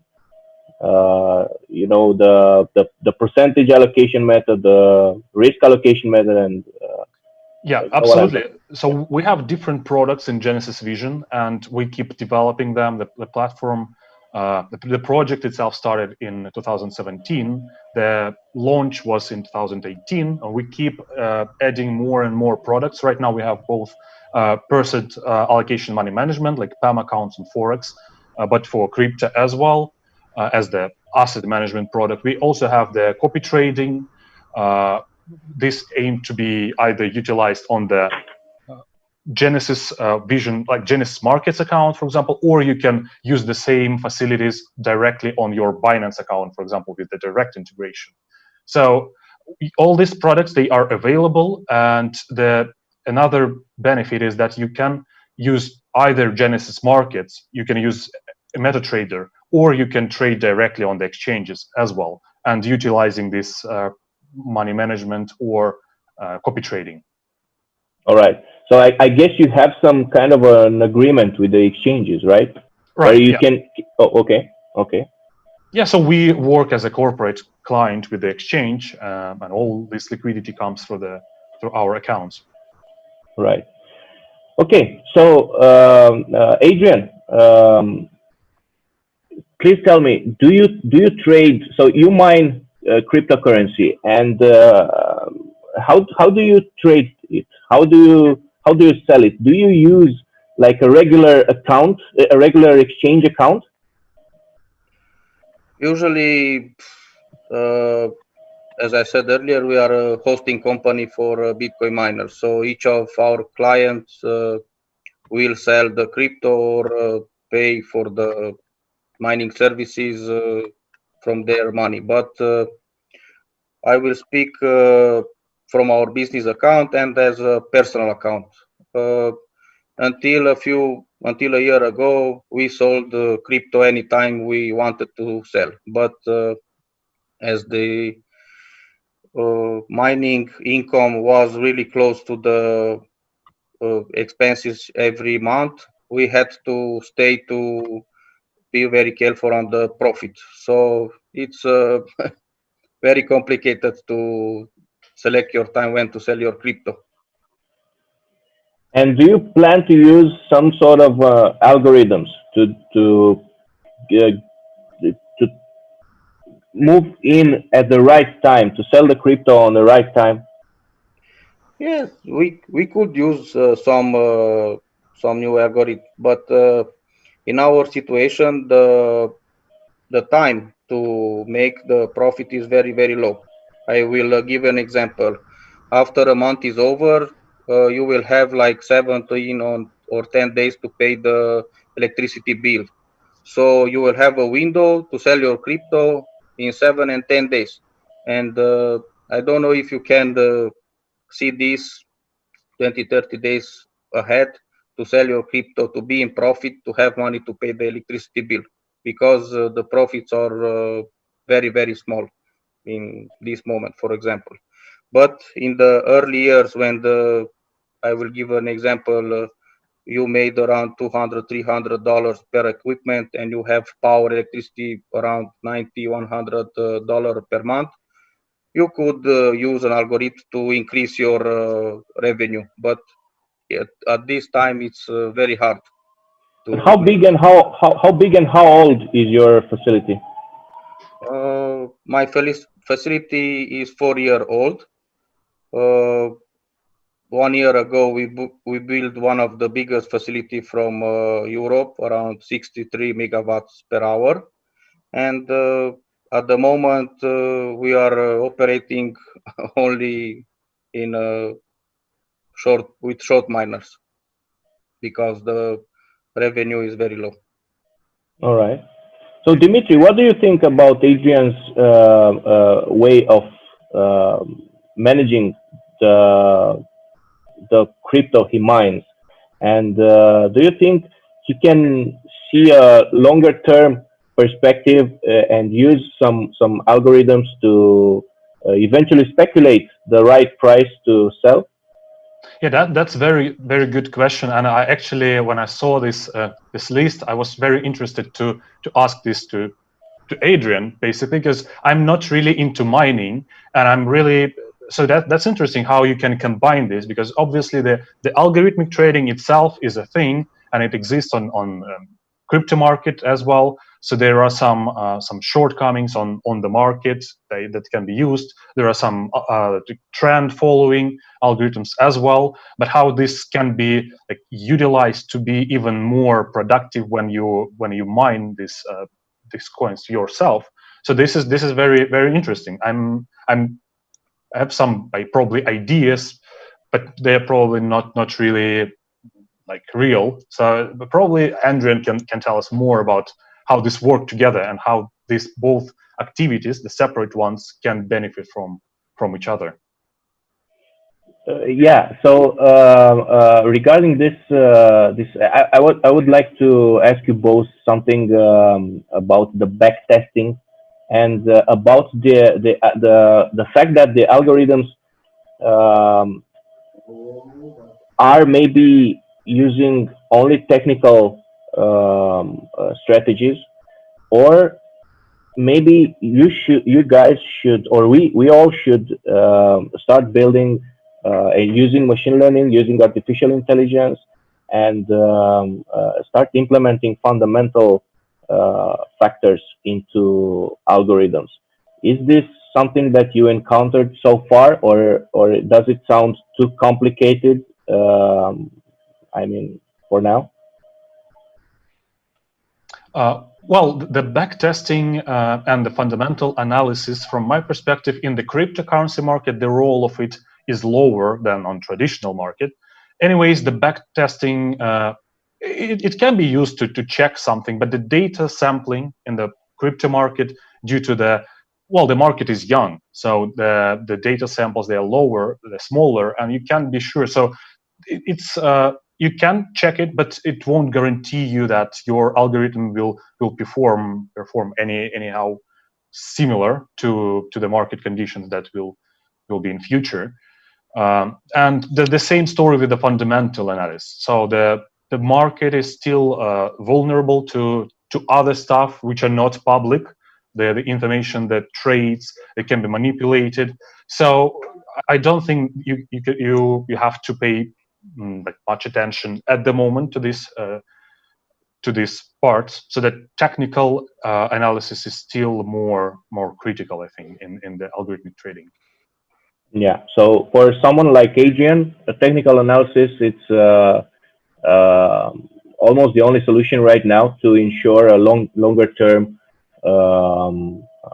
trading for the crypto he mines. But this gets me to another question that I wrote it here. So what are the compromises one has to make when trading with algos, and what are the downsides of algorithmic trading? If you can tell us something about this. Maybe Dimitri, because Adrian. So what I understand, so Adrian, you don't use algorithmic trading right now, right? No, exactly, no. Okay. Would you be interested to get some backtesting, some talks with someone like Dimitri, or from Dimitri's platform, to see how it would, what results you could have had if you implemented some trading algorithms? Sure, we can do some testing on this. We can start testing on a short amount of coins to see what happens, to make a few months of calculation, because maybe 1 month, 2 months, everything will be okay, and in the third month we will have an issue with the crypto. Maybe the market will go very bad, and that's why I think you have to make something for 6 months, and in 6 months, if you win like 10% as usual, I think it's a good idea. Right, and speaking about the compromises and downsides, I think that the main misconception in the algorithmic trading world is that you can find some one silver bullet that will trade forever and will be profitable always, but it's not usually like this. It's more about building like an investment, diversified investment portfolio kind of thing. When and different algorithms, they have different downsides. Like the arbitrage algorithms that aimed at using some shortages on different markets, they aimed at earning money, be profitable always, but the value of these issues on the market, shortcomings, they are limited, so they are not easily scalable. Like trend following algorithms, they based on technical analysis, they are not always profitable. They perform differently in a different parts of the market cycles. So you have to have all of them, adjust them accordingly, and this will probably allow you to have some steady income. But most people, they don't see this process as like this. So they want to buy one algorithm somewhere, or launch it and forget and become rich. So that from my understanding, it doesn't work like this on the market, not only on crypto. Yeah, you're absolutely right. But this is a problem in general or mostly in the crypto space, which is very young, and a lot of young people are interested in getting rich, and that's why, and this is the only reason that they join. And yeah, maybe they would like to have an algorithm like this just to start it and forget about it and get rich. But yeah, that's impossible. So because markets have cycles, and you have to constantly adjust your algorithms, which is already anyway limited. So um, so so I see right now, talking with you guys, that miners are not so into trading as I thought they were. Right, Adrian? Exactly. Okay. Exactly. Did you know this, Dimitri? Now I know. No. Okay, so this is new info. Right. Good. But because the subject is about algorithms, let's try and think about what advantages. Or is it trading with algos an unfair advantage, or an upgrade, or it represents the future in some way? Well, I think in the current state, it's definitely not such advantage, but it's a vital part of the market, the crypto market as well. Any algorithmic trading, either market making or this arbitrage or whatever, brings a lot of advantages to the market. It makes it more healthy, like deeper liquidity, lower spreads, adjusting the liquidity around the exchanges. So this thing definitely will stay. It's inevitable, and it will keep evolving as the technology progress.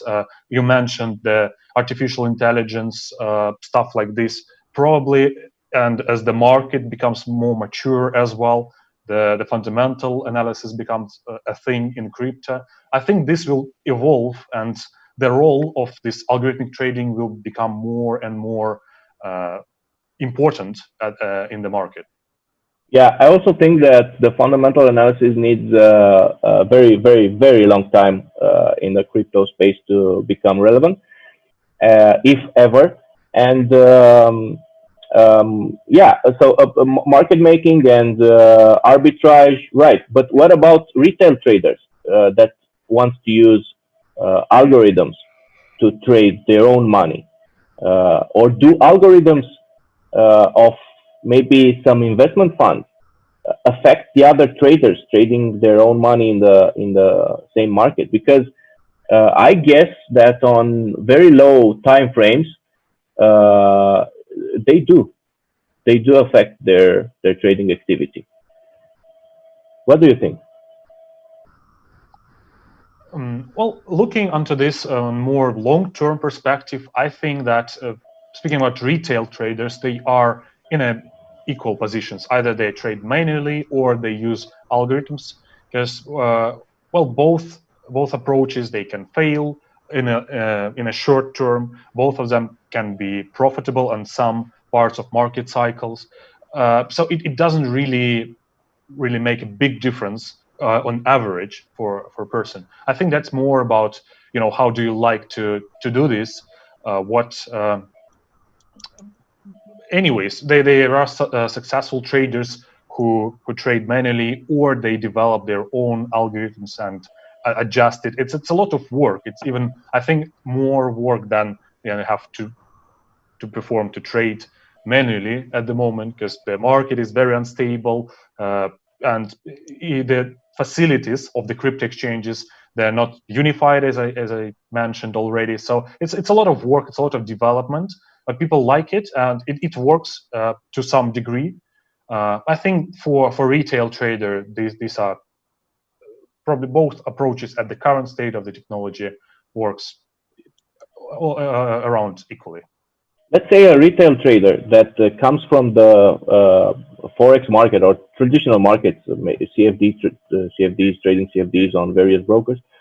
Let's say they want to use, and they have some expert advisor, and they use MetaTrader and all this stuff. And let's say they want to use it on crypto, and they use your platform. Do they have to keep? So I just got this question. Do they have to keep their MetaTrader open at all times? Well, that's the similar, absolutely the same way they work on MetaTrader on Forex. So they have the representation of their assets. They are in a crypto exchange. They can trade either using the platform, or they can use the web interface, the standard MetaTrader interface. We also have the facilities in our platform, like, you know, you can close your orders from the platform, not going into the MetaTrader. It's just a shortcut here. So yeah, we keep improving the facilities for traders, because obviously it's not very convenient right now in the current world to sit in front of the desktop terminal and trade 24 hours. So, but it's the same as on the traditional markets like Forex. Usually brokerages provide these personal cabinet facilities to close trades, or the web interfaces, mobile applications as well. So this is similar. We are trying to catch up with the Forex market as well here. Okay, so we have our guest Prano. Hello. Hi Prano. Dobar dan. Hi. Dobar dan. So Prano, we're almost closing the panel, but it's so good to have you here, because you're a developer and you write these trading algorithms, right? Yeah. So I have a question for you here in the end. What are the advices that you would offer to retail traders that build algorithms, or want to buy algorithms, or want to trade with algorithms, especially cryptocurrency? Well, general trading advices apply, like when you are testing a new trading algorithm, start using a low trading limit. Always you have to backtest your trading strategies. Use trading software that has a good reputation and a large customer base, so you know you are dealing with the right company, and that you can trust, and software you can trust to manage your trades and strategies. Okay. Do you think would you suggest newcomers to get involved into algorithmic trading? Yeah, of course. It's much easier because you don't have to manage emotions. You can make your trading strategy and leave the software to do its job 24/7. But there's still some risks involved because if you're a newcomer, you have to understand how market works, how trading works, some basic technical stuff like indicators. There is plenty of documentation on the internet, and general advice is to learn as much as you can. Okay, okay. Thank you, Frano. So we need to thank Gunbot, and we thank you all. And this has been a wonderful talk, and it's been a pleasure sharing this panel with you guys. Yeah, absolutely. Thank you for having us today. It was great. Yeah, I'm Thank sorry you. because I'm late. Thank you. Thank Next you. time. Yeah, thank you. No problem. No problem. No problem. So this was Algorithmic Trading. I'm Army Goldman. Virtual Blockchain Summit Live 2020. Thanks. Thanks, guys. Bye.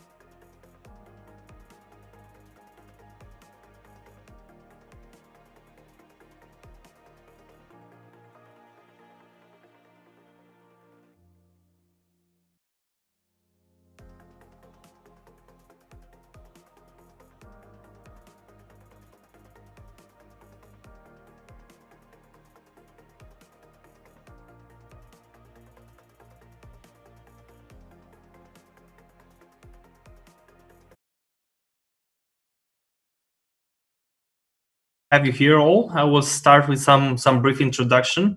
It's going to be a very interesting panel, if you ask me. So we have here Mr. Bogdan Crețu. He's a digital marketing specialist at Coinzilla. We have Erez Ben Kiki, and I'm sorry if I mangled your name. I will do my best. He's founder and CEO at 2Key Network. Melanie Moore, CEO at VOM Protocol, and Chris Zaknun from DAO Maker, and last but not least, sorry, CEO at Ubex, Mr. Chestnov. So I would love to start with, let's say, as an icebreaker, but is something that is on everybody's mind nowadays. How is the current COVID-19 crisis changing the digital marketing industry? This is an open question. You can pick it up in which order you want. Just feel free to take up the mic. Who starts? Sure. Sure. Yeah, okay, I will give a bit of insight from our position. We are in programmatic industry, so we see quite well how the backside of the advertisement is developing. And to be honest, not much is changing if you look at on total. What is changing is a shift between the verticals. Yes, because definitely the vertical of, for example, real estate went down significantly. No one is advertising real estate because no one can go and buy physically. At the same time, the vertical of, for example, online gaming or online education went through the roof. Yes, it went significantly up. But in total, not much difference. So some companies that were focused on very specific vertical, they struggled. Like MediaMask, maybe you know that they're filing for bankruptcy now. That's one of the largest companies in the industry. Yeah, it was in use, I believe, of beginning of this week. But they're very, very narrowly focused. The ones who act everywhere are quite well. But in general, according to AIB, to our association, sales went down by around 30%. That's true. In our even increased the volumes of our sales because we are much more focused on blockchain and gaming industry. Does anyone else want to answer this one? Sure. Continuing on the previous statement, I believe that this current crisis also sort of forced businesses to shift their attention from the offline to the online, because some of them may have been reluctant to do this, to actually perform this upgrade, so to speak. And according, for example, to research, extracting some value from that data fast enough. For example, in our case, we have several milliseconds to make a decision whether to target on that specific person or to participate in an auction to show ads to that particular client or not. And process all the data we have about the person, about all the history and everything, and gives the answer. And it's not an easy task, much more complicated than the task of getting some personal data. So basically, let's say the core advantage, the main idea is to have smart usage of data, not just a lot of data, which might infringe on personal data. Absolutely, okay. Absolutely. Also, all this personal data, anyway, in our case, we never use data that is really personal. It's always unrelated to specific person. That's the requirement of Google. If we would not follow that requirement, we wouldn't be able to be the exclusive partner. Yes, all clean and white players on the market, and it's okay. It's perfectly okay. Even when cookies will be not allowed in a year and a half time, it will still be okay. Thank you very much for your answer. I think we have time for only one answer from the last question that I have prepared for today. It's like a more broad, open answer question. Which do you think are the main challenges that the digital marketing industry will be facing in the blockchain niche in the next few years? Growth of blockchain industry. Really. The market is like this. It's too small. It's extremely small. Let's think about how it will evolve and which are going to be the main challenges for the digital marketing industry in the blockchain space. I think it's really about getting it to the people, because it's still in just in our industry, I'm also seeing this duality on the one hand, especially when you have a token already issued and out there in the wild on the exchanges, you have all the traders that are handling and the speculators in this field, while at the same time you're building a product and you want to bring it to the right people, to the right customers who might have not yet an understanding of blockchain, crypto tokens, burning. Does it mean something? Is it valuable? And so I see, that you have to handle both. Like a ladder, you have to step up. On the one hand, you have the crypto market, and which needs a special form of marketing. And on the other hand, you have your real products, customers, organic demand on the long run. And to manage both marketing and messaging to the both parts in the right way, I think that's the biggest challenge for all of us. Thank you very much. And unfortunately, the time is off for our panel. It was a pleasure to have you here with us, even digitally. Thank you very much for being with us. And I hope our viewers learned a lot about digital marketing in the blockchain or not. Thank you very much. Thank you for hosting us, Adrian. Bye-bye. Thank you so much.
Great. I think now is the intro.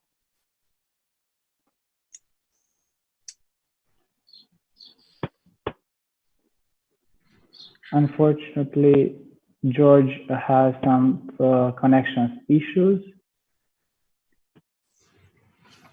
Maybe. Hello. Hello, I think now we are live. Welcome to the Cybersecurity Threats for Blockchain Infrastructure panel. I'm Serge Vasilescu, and I have the pleasure to be your host for the next 30 minutes. I'm a lawyer focused on the new and emerging technologies. And I will quickly introduce my panel colleagues, and then I'll let them to say a few words about them and their activity. Please meet John Kirk, Vice President of Uppsala Security, Andrei Avadane, CEO Bit Sentinel, Charles Smith, Business Development Manager at Certic Foundation. Unfortunately, we hope to have also with us George Sebastião, CTO Confidential, which has some connection issues at this moment, and Teemu Letohan, founder of BlockTime Solutions. John, you have the floor, so please tell us a few words about you and your activity. Sure. First of all, I'd like to say thank you very much for coordinating today's event. I'm with Uppsala Security, and we develop advanced risk management tools for helping organizations to strengthen their capabilities for crypto AML, for transaction tracking and visualization, for regulation compliance, and for cybersecurity, protecting crypto assets as well as other digital assets from hacks, scams, and fraud. It's a pleasure to be with you today. Thank you. Thank you. Thank you too. Andrei, please let us know a few words about you too. Thank you, Sergio. Hello, everyone. So my name is Andrei. I started Bit Sentinel in 2015, which right now can provide you assistance with all the cybersecurity services you might need, such as penetration testing, application code review in the blockchain area, compliance and consultancies for fintech industry and things like this. Moreover, I'm also the founder of DevCamp, which in the last 10 years became the largest cybersecurity conference in Romania and one of the largest in the region. For instance, only last year we had 2,000 people here in Bucharest from around 40 countries. And yeah, we have some experience in the field. We've started helping companies in the blockchain industry since 2017. And in the last few years, we've organized different layers of security for many businesses in this area.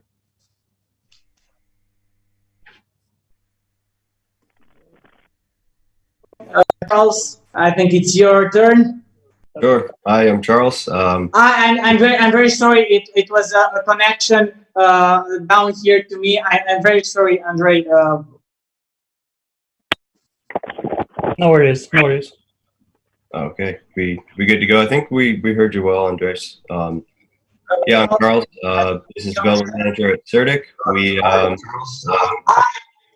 getting some lovely echo, but we're a blockchain security firm focused on source code, protocol auditing, and vulnerability assessment, penetration testing mostly.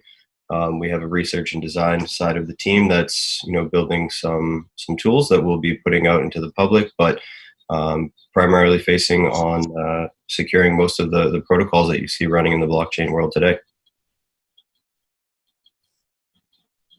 Okay, nice. Teemu, please let us know a few words about your activity. Yeah, hi. I am an information professional and director in a provincial government in Canada, Nova Scotia. And in this public role, my job is to protect information, but also make it available for use and extracting some value. And it's kind of a tension of protecting and making it available. And as a blockchain developer, I'm a freelance. I don't do that for my job. I do that for fun. And I apply my kind of my professional view to this kind of a very different world of blockchain. But I'm also part in discussions of like a government level adoption of blockchains, and what's the value proposition, and how exactly we should be doing it, and so on. So that's my angle here. Oh, that's cool. A lot of knowledge accumulated here in this panel, and diversity of expertise. So nowadays, security is more than a simple measure of protection. It becomes a mandatory thing, and considering its complexity, it's like an independent science almost. I would like to ask Andrei, what are the cybersecurity threats for blockchain technologies in 2020? Thank you, Sergio. Before answering to this question, I would like to add that I've seen in the last years a better understanding of the security landscape in the blockchain area. If several years ago we were talking about basic issues such as logic bugs in smart contracts and things like this, I've started to see more complex attacks and more complex ways in order to bypass security measures of the companies which are using technologies. And for that, I think I will try to focus on only one idea. I've seen in the last 2 years more focus from the hacker's perspective of trying to find ways to bypass the off-chain, as we like to call, the off-chain combination that enables interaction with blockchain technologies. And what I mean here is that companies are starting to using third parties application and APIs and services in order to provide services for the end user, and for that that area is kind of put on a second layer of importance for most businesses. And I think the supply chain vulnerabilities are the most critical aspect right now in the blockchain industry, because all of us are trying to make blockchain safer. We're trying to make sure that new technologies written in these technologies are made better, but we forgot to work with our partners in order to make sure that these are safe as well. Good, thank you very much. So I think it's useful to have a short summary of the industry. And I'd like to ask John, what has changed in the last few years? Did you notice more attention focused on cybersecurity? Looking around the landscape, I think that the key changes in the last few years, I'd like to focus on the blockchain technology itself and decentralization, because these two technologies have helped to address two critically important data security issues. Those are the need for systems with data immutability and the need for systems without single points of failure. Another example of change that I'd like to give you is at Uppsala Security. We built the world's first crowdsourced security intelligence platform, powered by the blockchain and decentralization. It currently hosts more than 40 million pieces of security intelligence stored as blacklist and whitelist, covering wallet addresses, social media accounts, URIs, domains, and other types of information.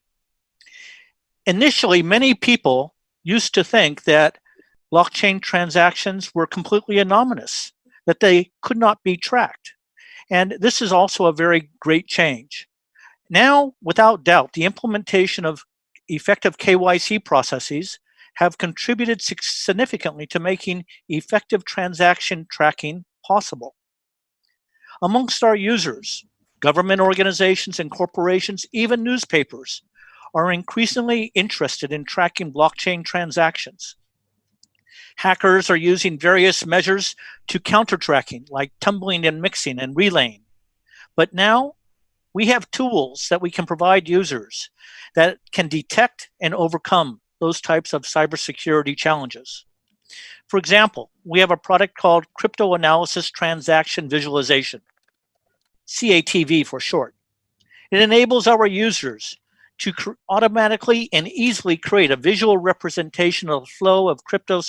crypto tokens upstream and downstream of any user-selected wallet. This makes it a lot easier to trace and understand how hackers and scammers are attempting to avoid tracking in their efforts to realize payout of stolen crypto funds. As another example, we just recently signed a cooperative agreement with a top law firm in South Korea aimed at helping victims of fraud and scams to trace and locate their stolen crypto assets. That analysis is now being used to help enable legal representatives in the courts and lawyers to take measures against bad actors and to retrieve those stolen crypto assets. Thus, we can definitely say that several new cybersecurity solutions have become available to users for making the entire ecosystem a whole lot safer than it used to be 2 or 3 years ago. Solutions are available today that are easy to use and effective, so that users who understand the importance and value add of cybersecurity can quickly access and use those new tools to better protect their digital assets.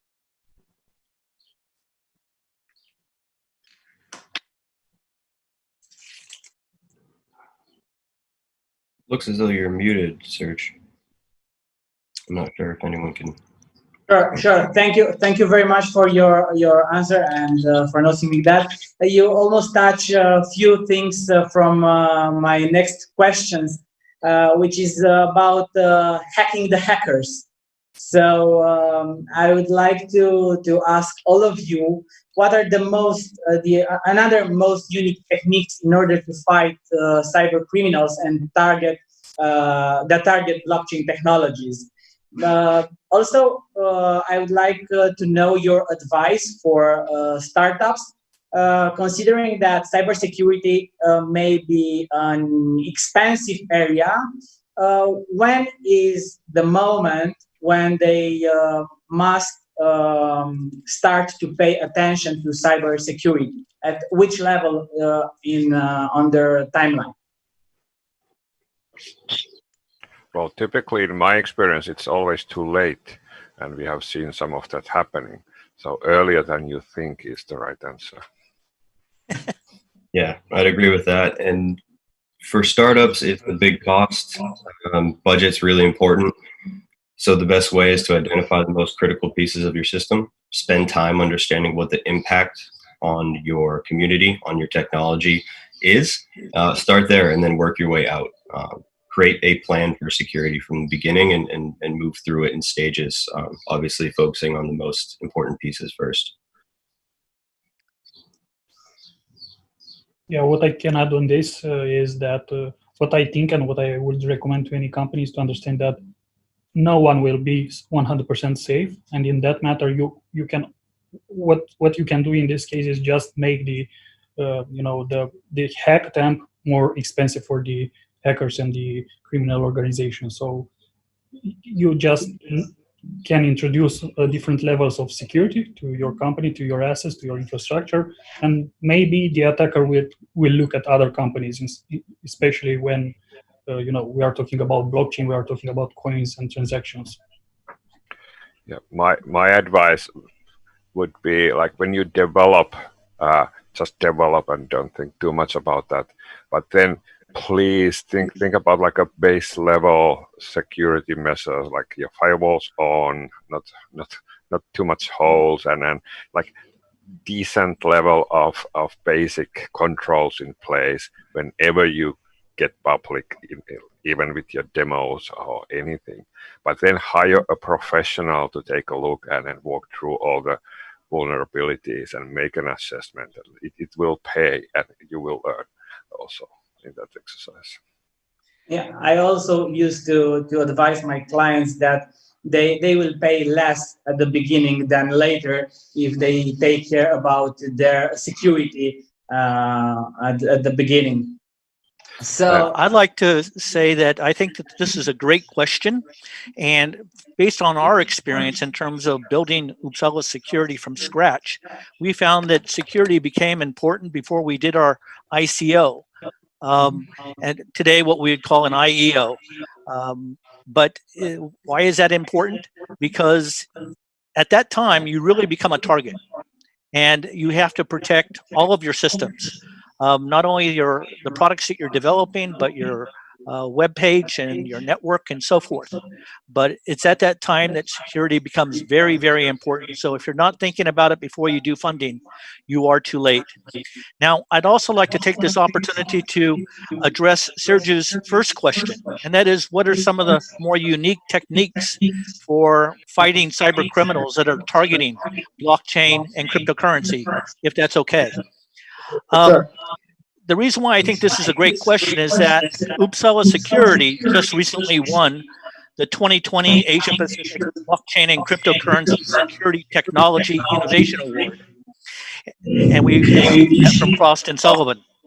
And the reason why we received that award was because we were innovative in terms of the crowdsourcing of security intelligence that is hosted in our threat intelligence database running on the blockchain, and also leveraging our patent pending machine learning algorithms that are used to assess the risk of user selected crypto wallets to generate a risk score indicating whether that wallet is safe, suspicious, or malicious.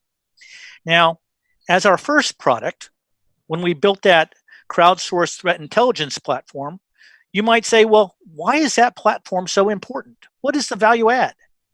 Well, this platform solves a very critical challenge in the cybersecurity arena, and that is time, elapsed time. As we know, blockchain and crypto applications are available day and night, 7/24. It seems like the people in the crypto world never go to sleep. The security applications that protect those cryptocurrency users need to be up to date, and available in a similar manner. However, according to information published on the internet in 2018, traditional cybersecurity companies on the average take over 8 months to deliver solutions for zero-day attacks to their users. That is, we think, simply way too long. At Uppsala Security, we have security experts working day and night to analyze and validate newly received crowdsourced security intelligence, making best efforts to minimize the time required to share that new security intelligence with our users around the world. Generally, we are able to analyze and validate newly received incident reports in less than 3 man-days and share that security intelligence with our users. Now, why is that important? It translates into significant value add for our users, enabling them to block new security threats and attacks in a much shorter time frame than typically was possible using conventional cybersecurity tools. Therefore, they're able to leverage our up-to-date, readily available security intelligence to better protect their cryptocurrencies and other digital assets. In addition, we have our tool called the Crypto Analysis Risk Assessment, CARA for short, and that's leveraging machine learning to analyze all of a selected wallet's past transactions, generating a risk score indicating whether or not that wallet is malicious, suspicious, or safe. CARA leverages learned behaviors derived by comparing the behavior data pools of malicious wallets with data pools containing validated safe wallets. It operates on an on-demand basis and runs as a batch process that continually analyzes selected crypto addresses, and it can be easily accessed either via a GUI or a RESTful API. All of these innovative solutions combined, using emerging technologies such as artificial intelligence and machine learning, are helping to define new techniques for more effectively fighting cyber criminals who are attacking blockchain applications and stealing crypto assets. Thank you very much. Okay, this is a very detailed explanation, and you mentioned crypto assets, and maybe cybersecurity is not familiar to all of us. Can you please? It's an open question. Can you please give us some good practices for wallet management to prevent common attacks against consumers? Well, I can try to answer on that question.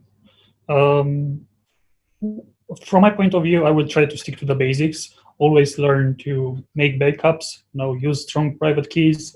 Maybe learn how to identify a phishing attack, because basically this is one of the most common ways to gain access to wallets in general. There are a lot of things that you can do, but especially I will always try to focus on provide awareness to our users, to our customers, maybe help them understand better how this can be, this type of attacks against them can be mitigated by using simple means. You don't have to, buy hundreds of thousands products in value just to, protect yourself or your wallets from basic attacks.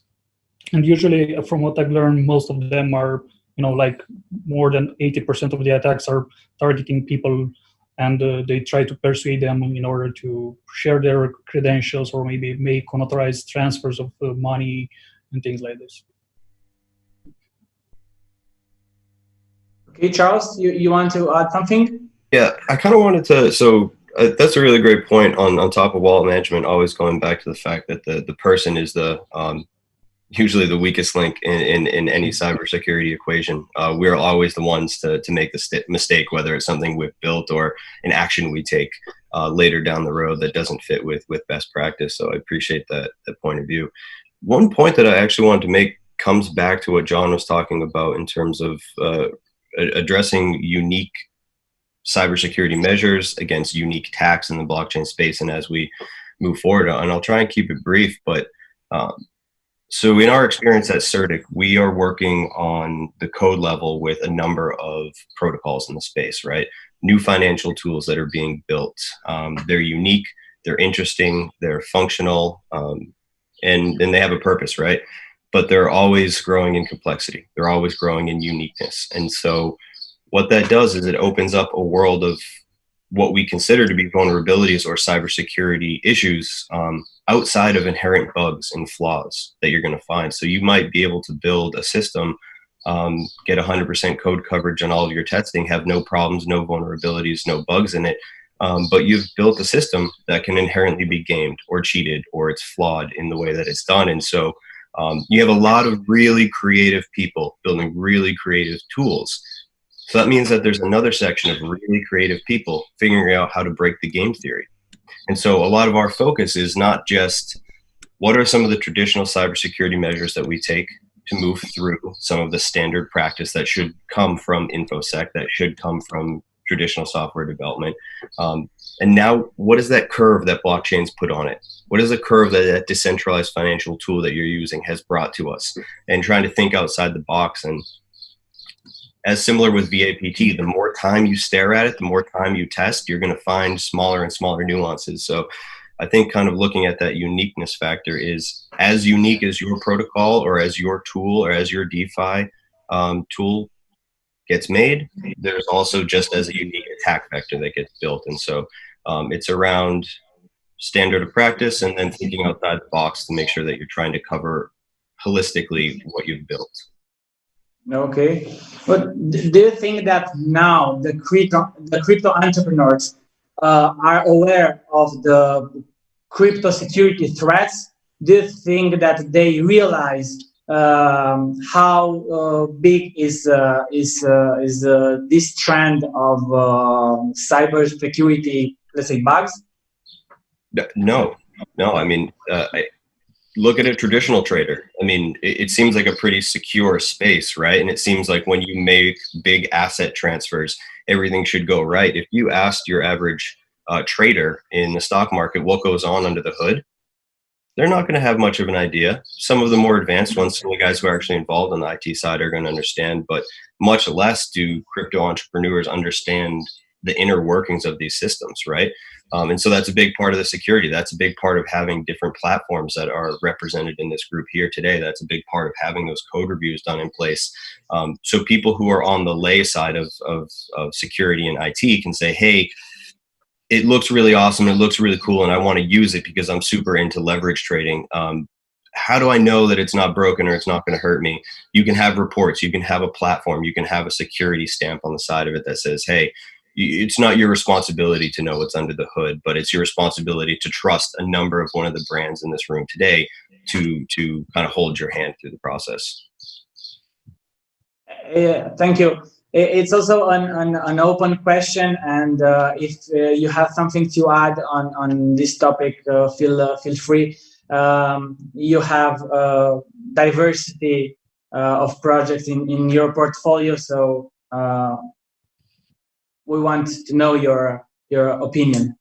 What I can say on top of that is that from my point of view, people are not used to get hacked, and they think that it won't happen to them, and this is quite easy in the blockchain industry, because if we look behind, basically we had banks in the past to take care of our assets, of our money and things like this. Right now you have a wallet, so you are responsible to take care of the security of that wallet, of the way you interact with other applications and things like this. And somehow this is not fully understood by the users, and I think this is one of the main reasons that you see many type of breaches at a user level. And yeah, from that point of view, I'm looking also at risks that may arise is when companies want to get in the field, but they don't have any previous experience, and probably we will start looking at new DAO-like attacks, for instance, just because they don't have a real experience in the field. And another thing I would like to mention is that don't just make preventive measures for your business. Learn how to prepare for the incident and for a breach. It's very important to know how to react if a situation like that occurs. It's very important to know how who to call in the first place when an incident happens, and what can be done in order to contain the event, reduce the impact of that incident and things like this. Okay, thank you very much. We have, I think, time only for one question. I have the pleasure to have the support of my clients in case of an attack, or if I want to choose a private blockchain. But in the last few years, we saw an increase in the number of private blockchains. Even that they are supported by large enterprises or even governments. But how can we pick, or how can we trust a newborn in this area? Can you enable my screen sharing? I prepared something just this morning, just a very simple slide.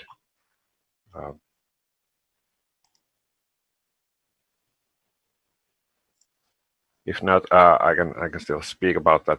I think it's about the tension of trustlessness and efficiency. Like, you can easily build very robust, efficient systems, but they are not trustless any longer. So people need to trust your project and organization or your government and so on.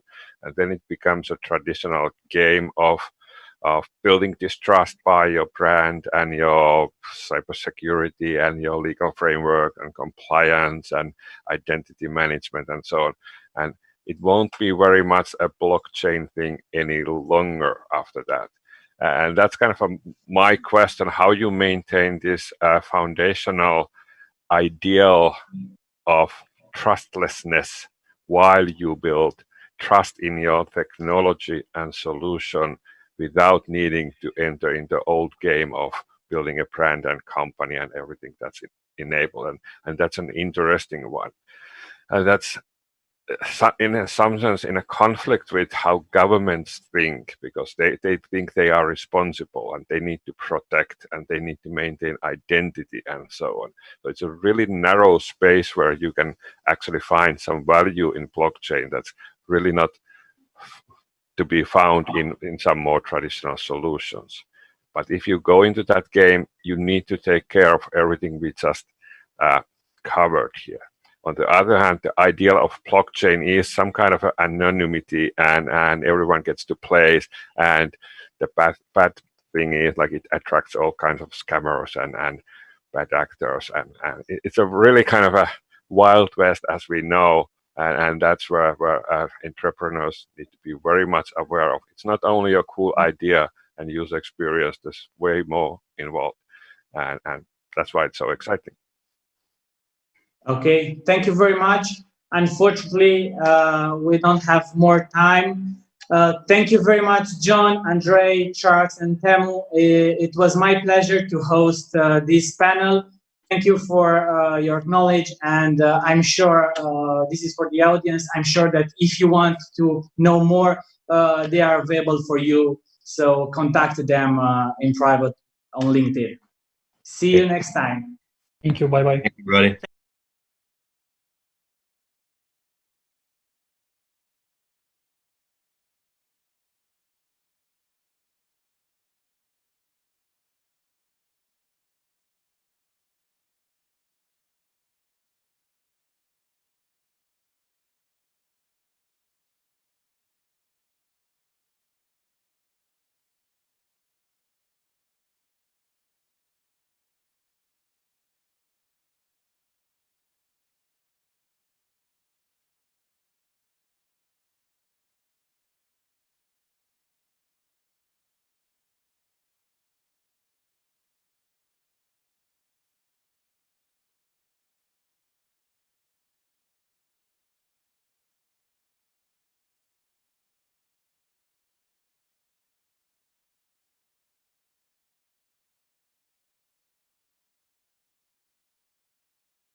Okay, guys, we are on live.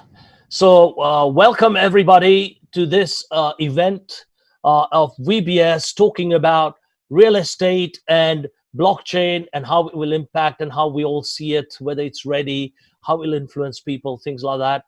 So very quickly, we are on live. Why is it echoing back? Everybody to this event. I'm getting feedback. There's a feedback on the line. Someone's got a live thing going on. Is that you again, Adrian? I don't think so. Live? Someone's got something going on there that I can hear myself on it. Okay, so someone's got the live event going on. Okay, not to worry. No.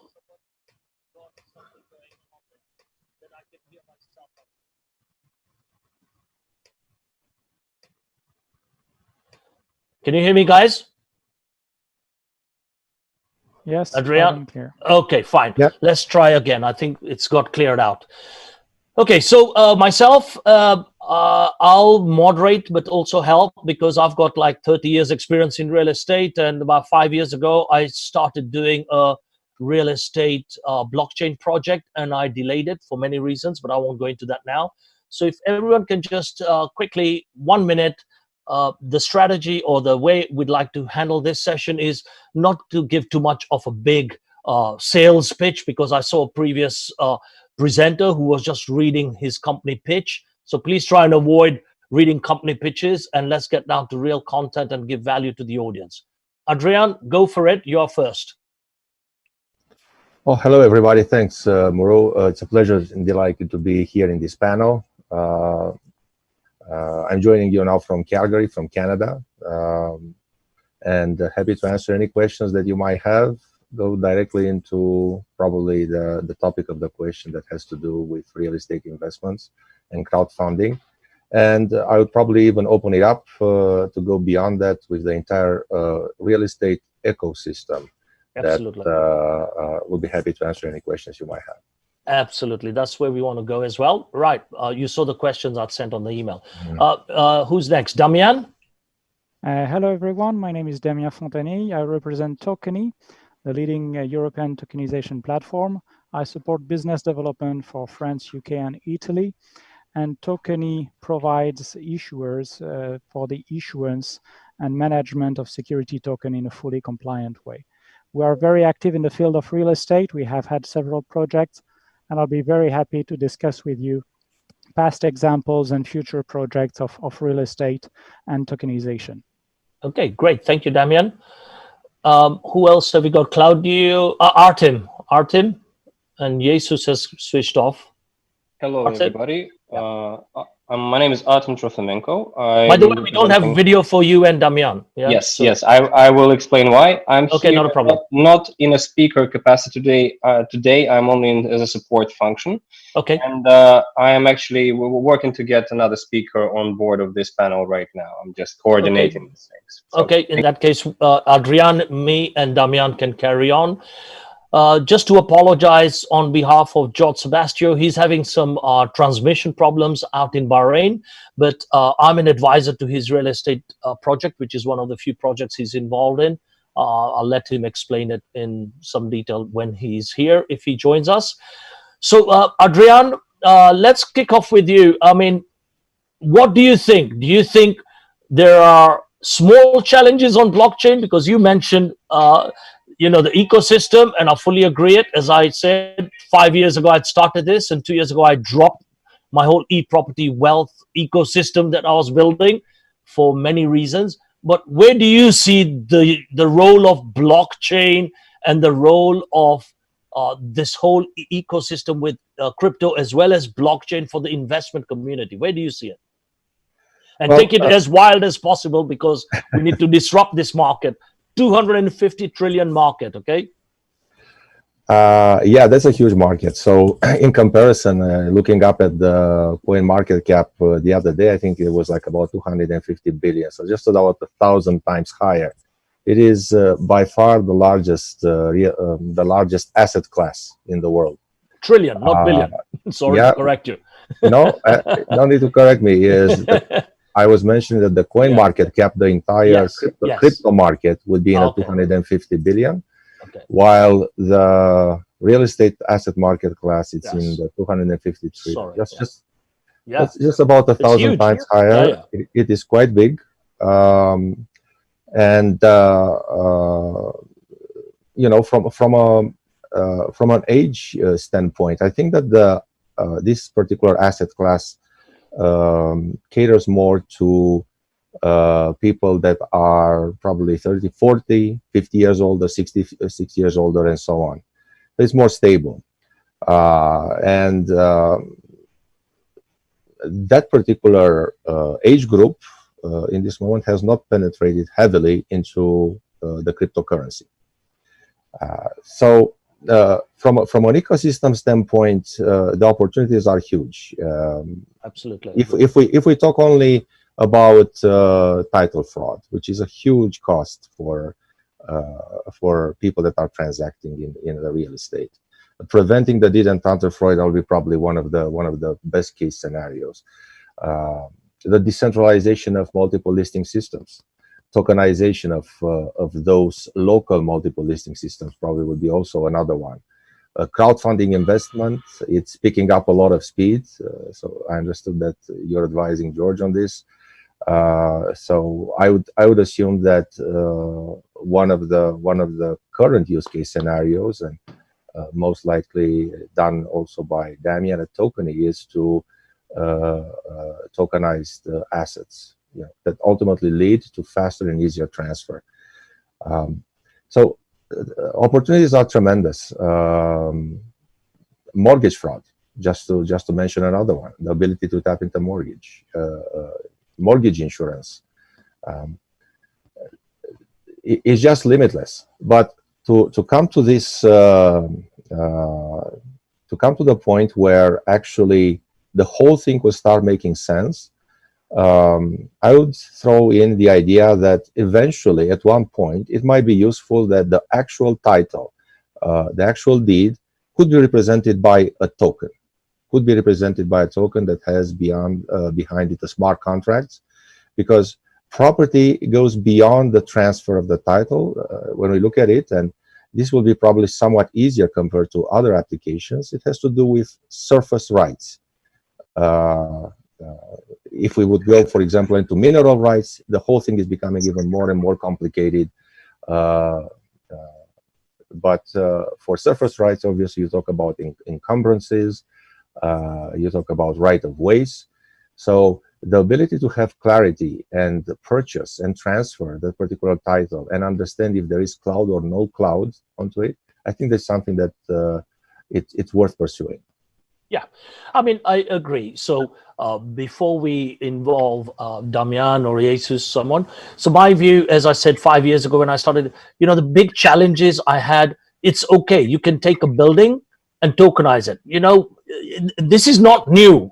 I started this 30 years ago, and we just created, a company, and in a crowd fund, we didn't even call it crowd fund in those days, and a bunch of people invested, and everyone got a share based on their investment on that project, and the rest of it was all manual with lots of middlemen, from lawyers to conveyances people, and all the gamut of people that is involved in doing a typical transaction. And it gets even more complicated when you're doing commercial and leasing and rentals and all that.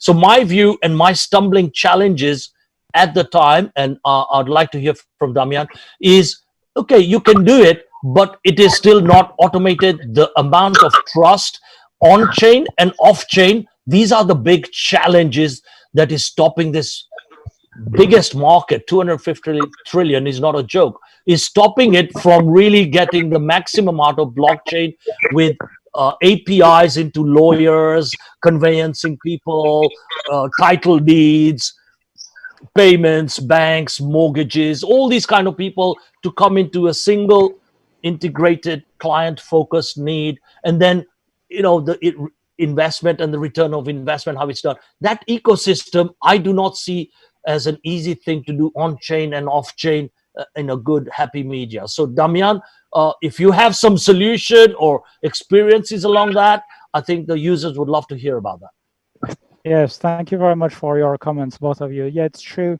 that real estate is really an off-chain asset.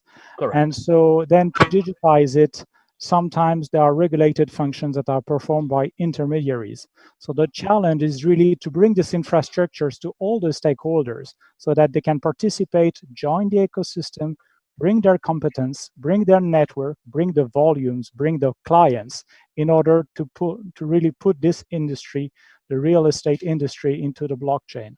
On our side, we did already converted the ownership of a building in Luxembourg on the blockchain. We also support crowdfunding platform for mezzanine finance in Germany, targeted at retail investors. So we are really pushing for this solution and this wider adoption by investors. And that's one of the benefits of blockchain, which is fractionalization. I mean, allow individual investors to invest in real estate for small amounts, facilitate for real estate agents the onboarding of investors at the local and international dimension, facilitate the onboarding. Regarding to fraud, team up with the right partners for KYC, AML to really improve the selection of customers and investors. And one interesting aspect also that allows blockchain is to provide transparency on the assets. You can put some relevant information about the property, like rents, a commercial performance of the assets that would help potential investors or existing investors to evaluate these assets, to monitor these assets. Because in the States, you know, there are pricing models, and if you can feed the data to these models, then blockchain can really bring transparency, data enhancements, and better valuation of real estate buildings and properties. Yes, I mean, I agree. Those are the things that are benefits, which I said in the beginning.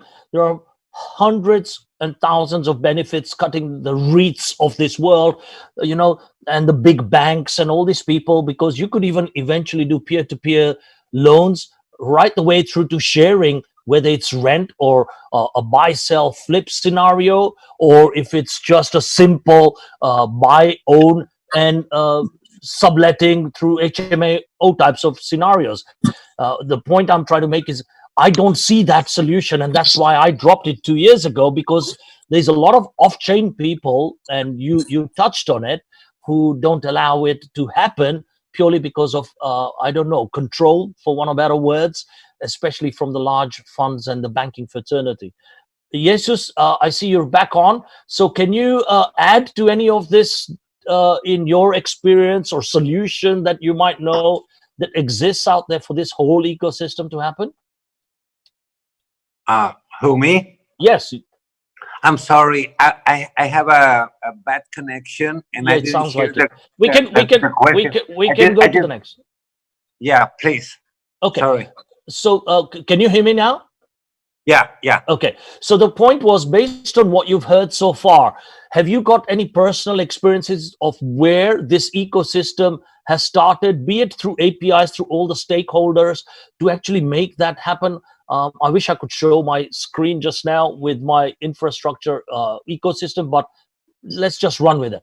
All the stakeholders is key. So how many of the stakeholders are implemented in tokenizing asset? Tokenizing asset, in my view, is not a big thing. It's just crowdfunding on the blockchain, and people own a piece of it through fractionalization or whatever. It's not a big deal. It's the real estate challenge is that whole stakeholder scenario. What experience have you got in that to comment? Well, we're our business is in the Riviera Maya in Mexico, and right here we have like a explosion of tourists, and we try to make a fusion with the blockchain. So the thing that you said, the to do crowdfunding with our project, our first project,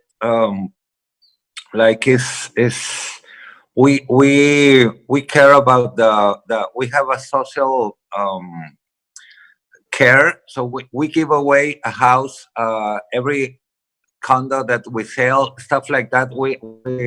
I'm not going to talk all about this.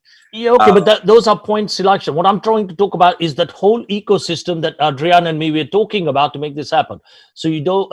Okay, let's. Sorry to say this, but let's ask the other speakers over here apart from us. What's your view out there? Okay, I see you as PTL. Why Hello? is that? Yeah, go Hello? for it. You've changed your. Hello? Yeah, go for it. Yeah, hi. Hi, my name is Paul Lijak. I'm the CEO of the Zoe. We are the blockchain platform in England, which provides the option for people to buy the properties which are not able to get a mortgage, and is all secure under the blockchain technology. From my point and my view, the first most important thing is the security. And that's coming back to the crowdfunding and in regards to the shares and tokenization for the selling the shares of the property. Most important thing is the security aspect, which in the property market is in the transactions is very important, because what we do, absolutely, what we do basically as a platform, we are buying under our own assets, properties in England, and then we rent to buy them to the people for the period of between 2 to 5 years, and then they are able to get the mortgage. And because we are based on the blockchain, we are able to provide the full security of the documents, full security of all the agreements, which in that way the people are very feel secure that they're able to get access to all the documents, and they understand that all the documents are stored and they got the full option to see them anytime. Okay, but how transparent are you in terms of, the other stakeholders? That was my question over here. In terms of how do you do the conveyancing? How do you do the valuation? How do you do the buy-sell contracts? How do you do the subleasing? How do you do the custodial services? All these kinds of things that real estate has a challenge with. And then how do you do the monthly or quarterly reporting? How do you share the profits? Can they just, do you do valuations on a regular basis so people can just buy, sell the token or their equity position on an exchange? From our perspective, we do the valuation once a year, so we only do this yearly, because the property market do not change every month pretty much. So there's not really much point to do this every month or 2 months. Every quarter, 2 quarters, yeah. Yes, we do this yearly, and we provide all the documents and all the conveyancing and the legal aspects on our platform. So we pretty much provide the people with all information, which we gathering from the people who are provide us the information in regard to what kind of information? That's what I'm asking you. What type of information? Valuation reports. Okay, valuation reports, all the legal documents, titles, leaseholds, all the legal aspects of the property, any aspects on the environment around the property. So kind of the background reports, where the property is based, who is the best tenants for the property, who is actually are able to rent the property, what the area is, what the crime statistics, postal statistics. So we try to get the more detailed reports for the investors to explain. Okay, but who buys the property? Is it bought on a crowd fund or through an investment fund? Yes, we got basically two businesses. One business is Zoe, which I'm just now represent, which provides the properties for the tenant buyers, for the people who want to buy the property, so the end users. And then the second business, which is the crowdfunding place, is a platform which provides the investors option to buy the properties using the cryptocurrencies. We don't do our own token. We got basically option to pay by Bitcoin and Ethereum to buy the property shares. So the property is purchased under limited company, then they is divided into the shares, and then they sell under our platform. So people, let's say if it's a property, £500,000, they can buy £1,000 share, and then they can pay by the British pound or any other currency, or they can pay by the cryptocurrencies. And we do before all the conveyancing and all the legal aspects of the property, because we own the property before we put them on the platform. So the people buying equity. Okay, but there's no exchange, so they don't own a token or something to say they own a slice of this and they can sell their token whenever they want. Yes, they own the slice of property. They do not own the token in that essence. Okay, so they can only exit when the whole community says you can exit. No, they can exit anytime on the secondary market, so they can sell them shares to other users of the portal. So that But only on your portal, not somewhere else. They can sell share because they own the share of the business, so they can sell the share anybody they want in the world. Okay. So they can All sell right. the share anybody, or they can sell on the portal. No, I got you. I got the you. agreement in place for the fixed period of time, let's say 3 years, when they actually we buy back them. Yeah. Okay. So what Adrian and me we are talking about. So what you're doing, without to sound negative here, is a piece of a new version of crowdfunding and subleases. What Adrian may be talking about is the challenges of the whole ecosystem.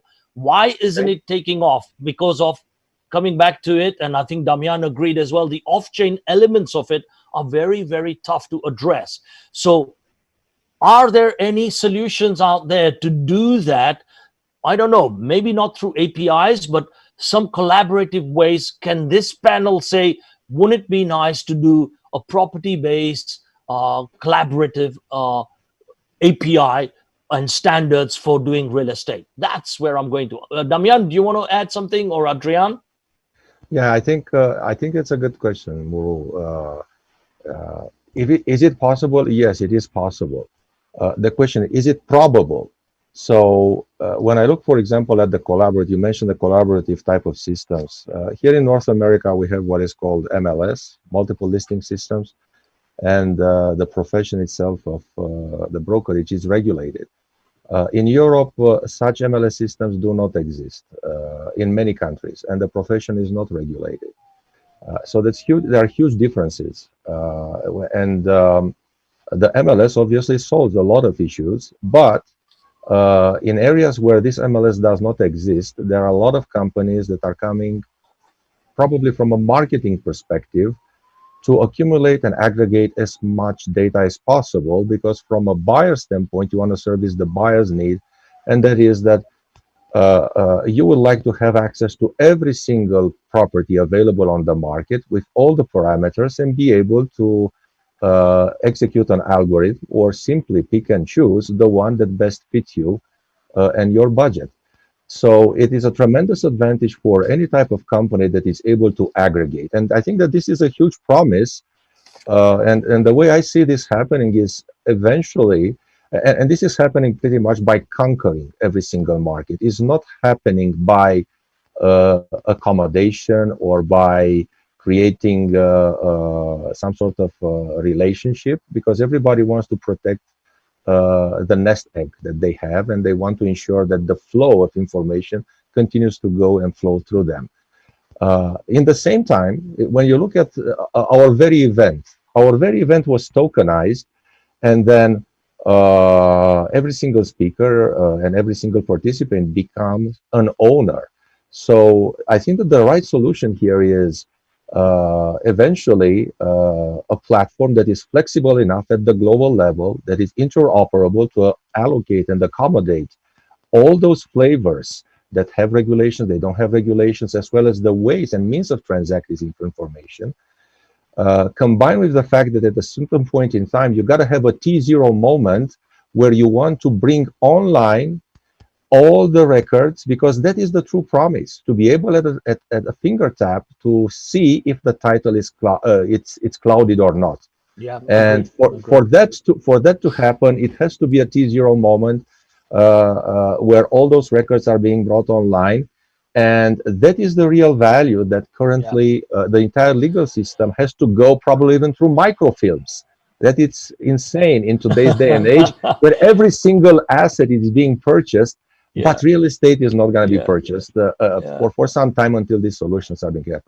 Yeah, I mean, sorry, I laugh because 25 years ago, when I was at Sun Microsystems, we digitized the HMLR, the land registry system, and it was a very huge contract for us. And believe me, when the dot-com era started, it was very, very difficult to tell them in government, you must digitize your land registry and title deeds and make it available through local authorities, so conveyancing and all that can be done cheap and fast and all these things.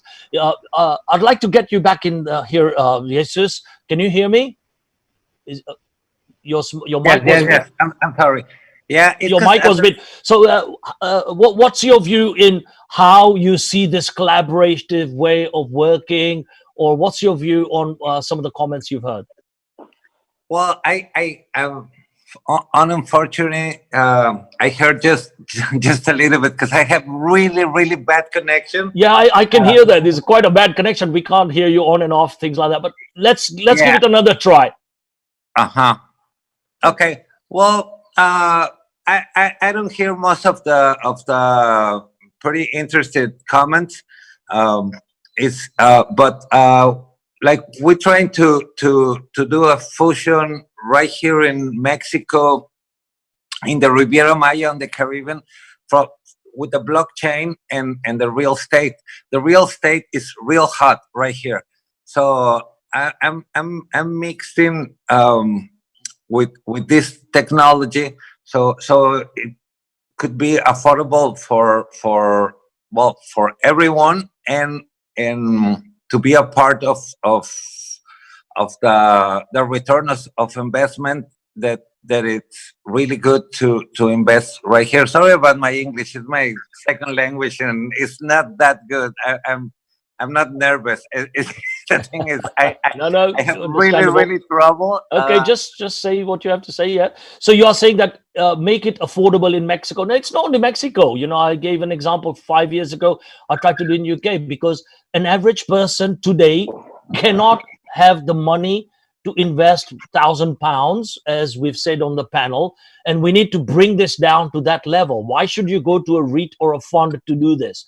Cut all that middleman. That was my disruptive way of doing it. So in Mexico or UK, New York, why should someone not own a piece of that tower? That was where I was going.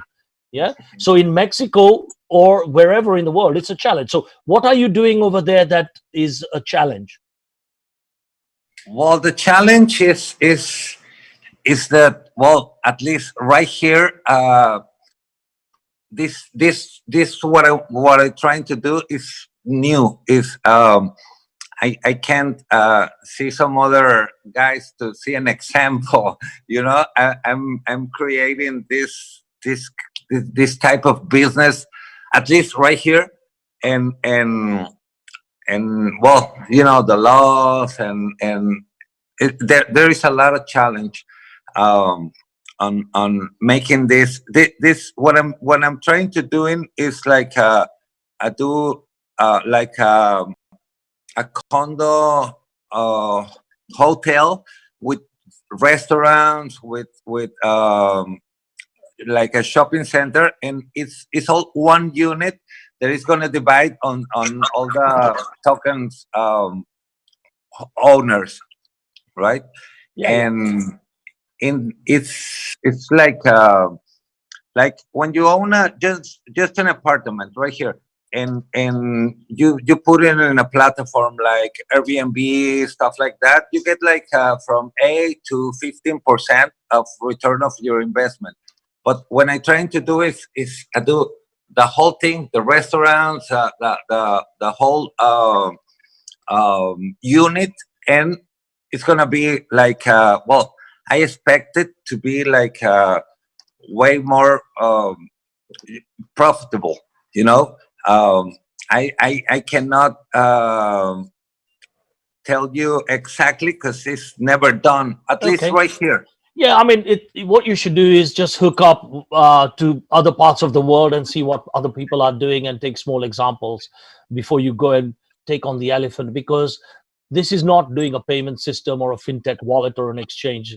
Real estate is by far, and I'm sure, you know, Damian, Adrian, and everyone will agree that it is probably one of the most complex tokenization challenge around, especially because there's a lot of off-chain related trust-based issues. And And with that, I think we need to come to a close here. One line summary from all of you guys. What would you suggest? Go for it, Adrian. You're top left for me. That's why. Yeah. Well, I think the road ahead is exciting. Yes.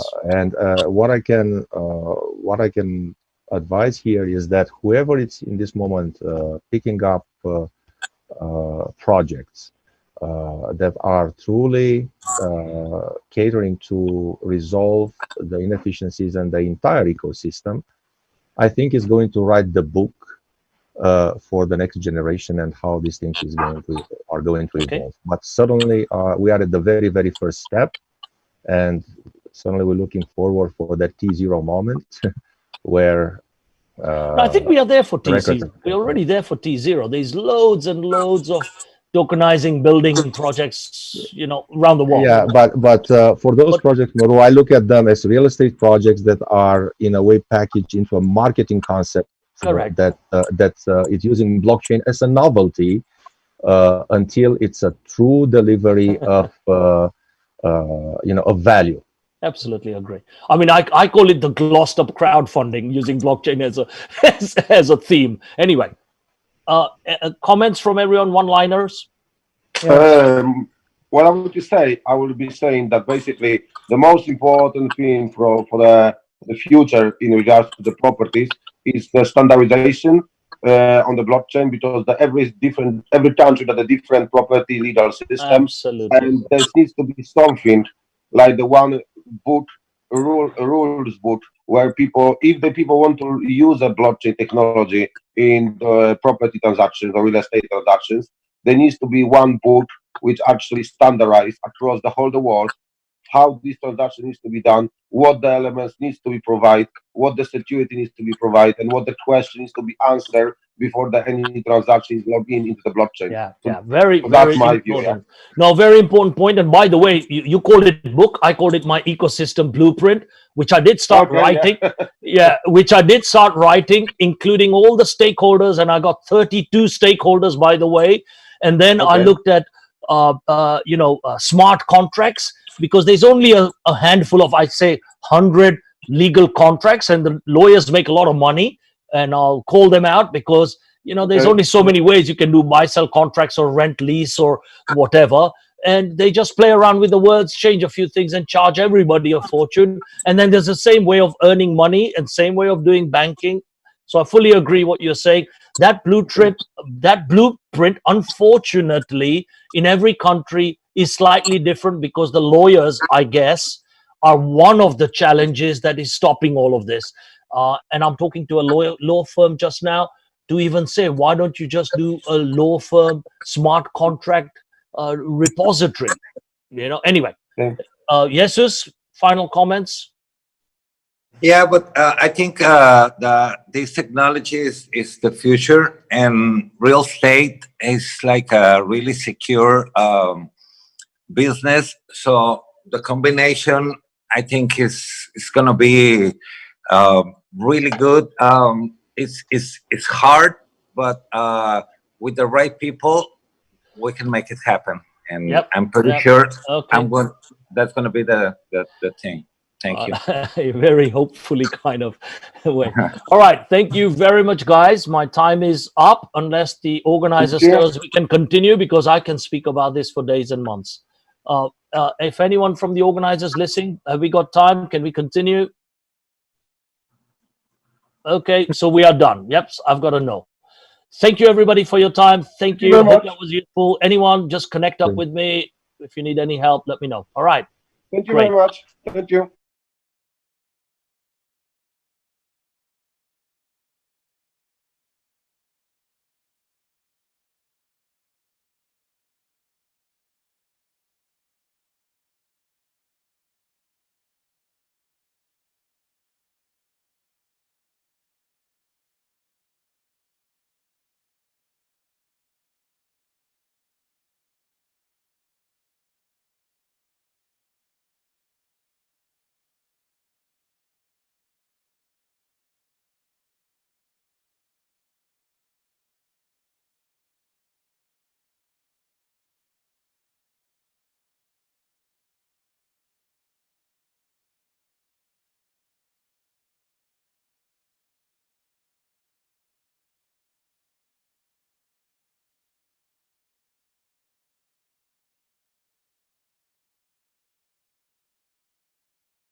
Nick Lambert, CEO at Doc. Hope we are all here. So, Urs, you have the floor. Please tell us a few words about, I think it's not online yet. No, it's not online, maybe. Nick Lambert, CEO at Doc. Nick Lambert, CEO at Doc. Yeah, thank you. We are all here. So, Urs, you have the floor. Please tell us a few words about, I think it's not online yet. Okay. We are or we are not? No, it's not online, maybe. I don't know, it's a technical problem. We hear it twice. Yeah, thank you. Do you want me to log off? Please put mute if you have the web browsers turned on or your mic. Okay, so we can start. Maybe Urs, he will join us later. Let's start with Tron. Please tell us a few words about you and your activity. Hi, my name's Tron Black. I work for Medici Ventures. We have a portfolio of about 20 companies. I work kind of advise for some of them, some in the identity of the digital identity space, and some in the security token space. And then I'm also the lead developer for Ravencoin, which is a token that kind of works with both. Okay, Urs, you have the floor. Please tell us a few words about you and your activity, and please unmute the mic. Wonderful. So works. Thank you very much. It's a pleasure being here. My name is Urs. I'm a serial entrepreneur and investor. I'm the founder of Diseo. Diseo is a company incorporated in Switzerland in Crypto Valley Zug. And Diseo is a decentralized social media and commerce ecosystem where the users exclusively own their data and where the users earn income for their data. We do this by providing each community their own social media white label platform. And we interconnect all such autonomous community platforms all together, such that all platforms share all the users and all the content together. And this means that each user can reach all users of any interconnected platform. And this makes it extremely interesting and attractive for each user. The users gets their own digital identity with an integrated wallet. And this enables us to provide user-to-user payments inside the entire ecosystem. But this is, the most important is we decentralize control. We give the platforms, the community platforms, the control on the content which is displayed on the platform. We give the users the control on their data and their content. And we give the advertisers the ability to reach the users with the users' consent by directly paying the users. And this makes it extremely interesting for each platform operator to receive a revenue share on each transaction. So that's a short introduction on Diseo. Thank you very much. Edmund, you have the floor. All right, so I'll tell you my story super quick. So back in 2008, I was selling real estate. And the real estate market collapsed completely in the United States. And I was in college at the time. I looked at my skill set, and all that I knew how to do was file paperwork with the government. So I kept doing that, and I started a company that was forming LLCs and corporations and helping people get bank accounts. And what I realized is that banks have a ridiculous process called KYC, which is super annoying and super invasive. And even though we were successful in helping people get a bank account set up, we felt like we weren't really respecting people's data, and it was just taking a really long time. So in 2014, we started a company called KYC Chain to try to make this process a bit easier. So we went through several different accelerators, we worked with Standard Chartered Bank, and we managed to make the operational efficiency for a bank much better. But we really failed in our core mission, which was to make KYC easier. So in 2017, we started a digital wallet, a self-custodied wallet called Selfkey, where a user can store their crypto, they can store their identity, and they can one-click sign up for products and services. So now you can go into Selfkey wallet, you can store your identity, and you can sign up for financial services. So that's a quick intro, and thank you. Happy to be here today. Good. Augustine, I think it's your turn. Tell us about you and Dime.ly. Thank you. Well, first of all, it's Dimely. So, because you first said Dimly, now Dime.ly, so it's just Dimely. Quick words about myself. I'm currently working, I'm an entrepreneur, former Minister of ICT in Romania, and currently working on 2 projects. One is Dimely, which obviously I'm advertising here. It's a data platform helping people monetize their data, so I'm happy to see that there are a lot of efforts in this space, including the SEO. And the second project that I'm working on is CertMe, which is self-sovereign identity using the Ethereum blockchain. We provide the KYC process outsourcing for companies, and I've helped build this product, which is now launched on the Android Play on Google Play, and will soon follow on the App Store. And I helped build this product and also co-authored the patent that we filed with the European Patent Office. Thank you. Okay, thank you. Sorry, it was my fault for giving your companies different names. So, but now it's clear. Nick, you have the mic. Please tell us about you and the doc. Well, first of all, we kept our company name very short so there could be no mispronunciations. But thanks for having me on the panel today. I'm working with Doc, and we're providing a range of tools using blockchain technology, enabling businesses and developers to create trusted credentials. And so in this context, trusted credentials can be things like academic achievement, it can be professional accreditations, licenses, or kind of identity documents. And so our vision is to replace the centralized kind of intermediaries and platforms that currently provide these solutions with users within an open public network. Doc is a small, diverse, globally distributed team, and we've been going for about 2 years.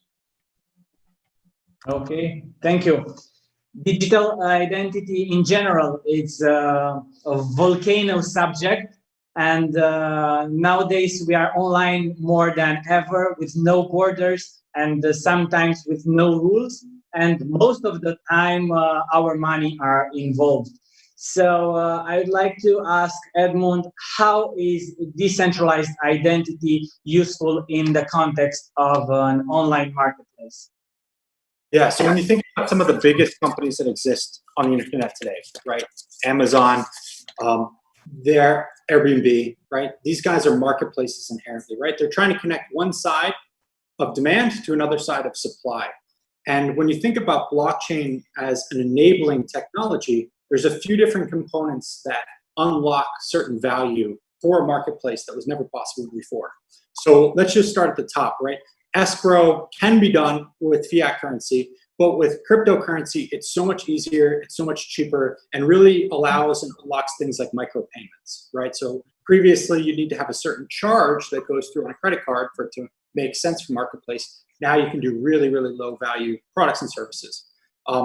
When you look beyond escrow, there's also the opportunity to allow sort of a decentralized reputation.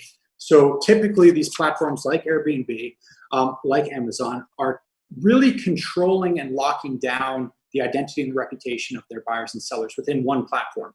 But when you look at things like decentralized identity, having a DID, having a reputation associated with that DID, you as an owner or a custodian of that data are able to then move that reputation across different platforms. You're not locked in to a specific marketplace, and you really are an owner of the platform as a user. So we think that reputation is sort of a very critical point.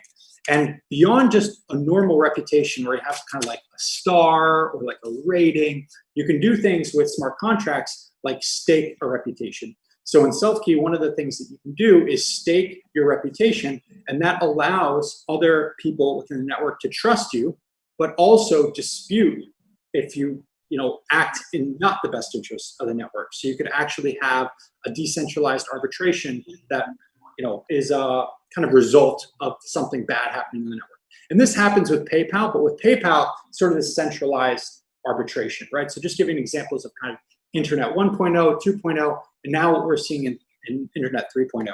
And kind of the arbitration clause we think is really, really important because it kind of completes the full circle of who is in charge and who are the gatekeepers and who is the owners of this network.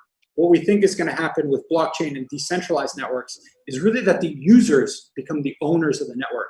And that's sort of a very important paradigm shift that we're really just starting to see take place, but I think will happen more and more. So just in conclusion, that's kind of just 4 short items. There's a lot of different ways that blockchain, smart contracts can power marketplaces, but it's definitely exciting and an interesting time to be building marketplace on blockchain. Okay. Thank you. It was very, very useful. And I would like to ask Augustine, given that that decentralized digital identity includes, when it's used on marketplaces, it must have users. The technology must be populated.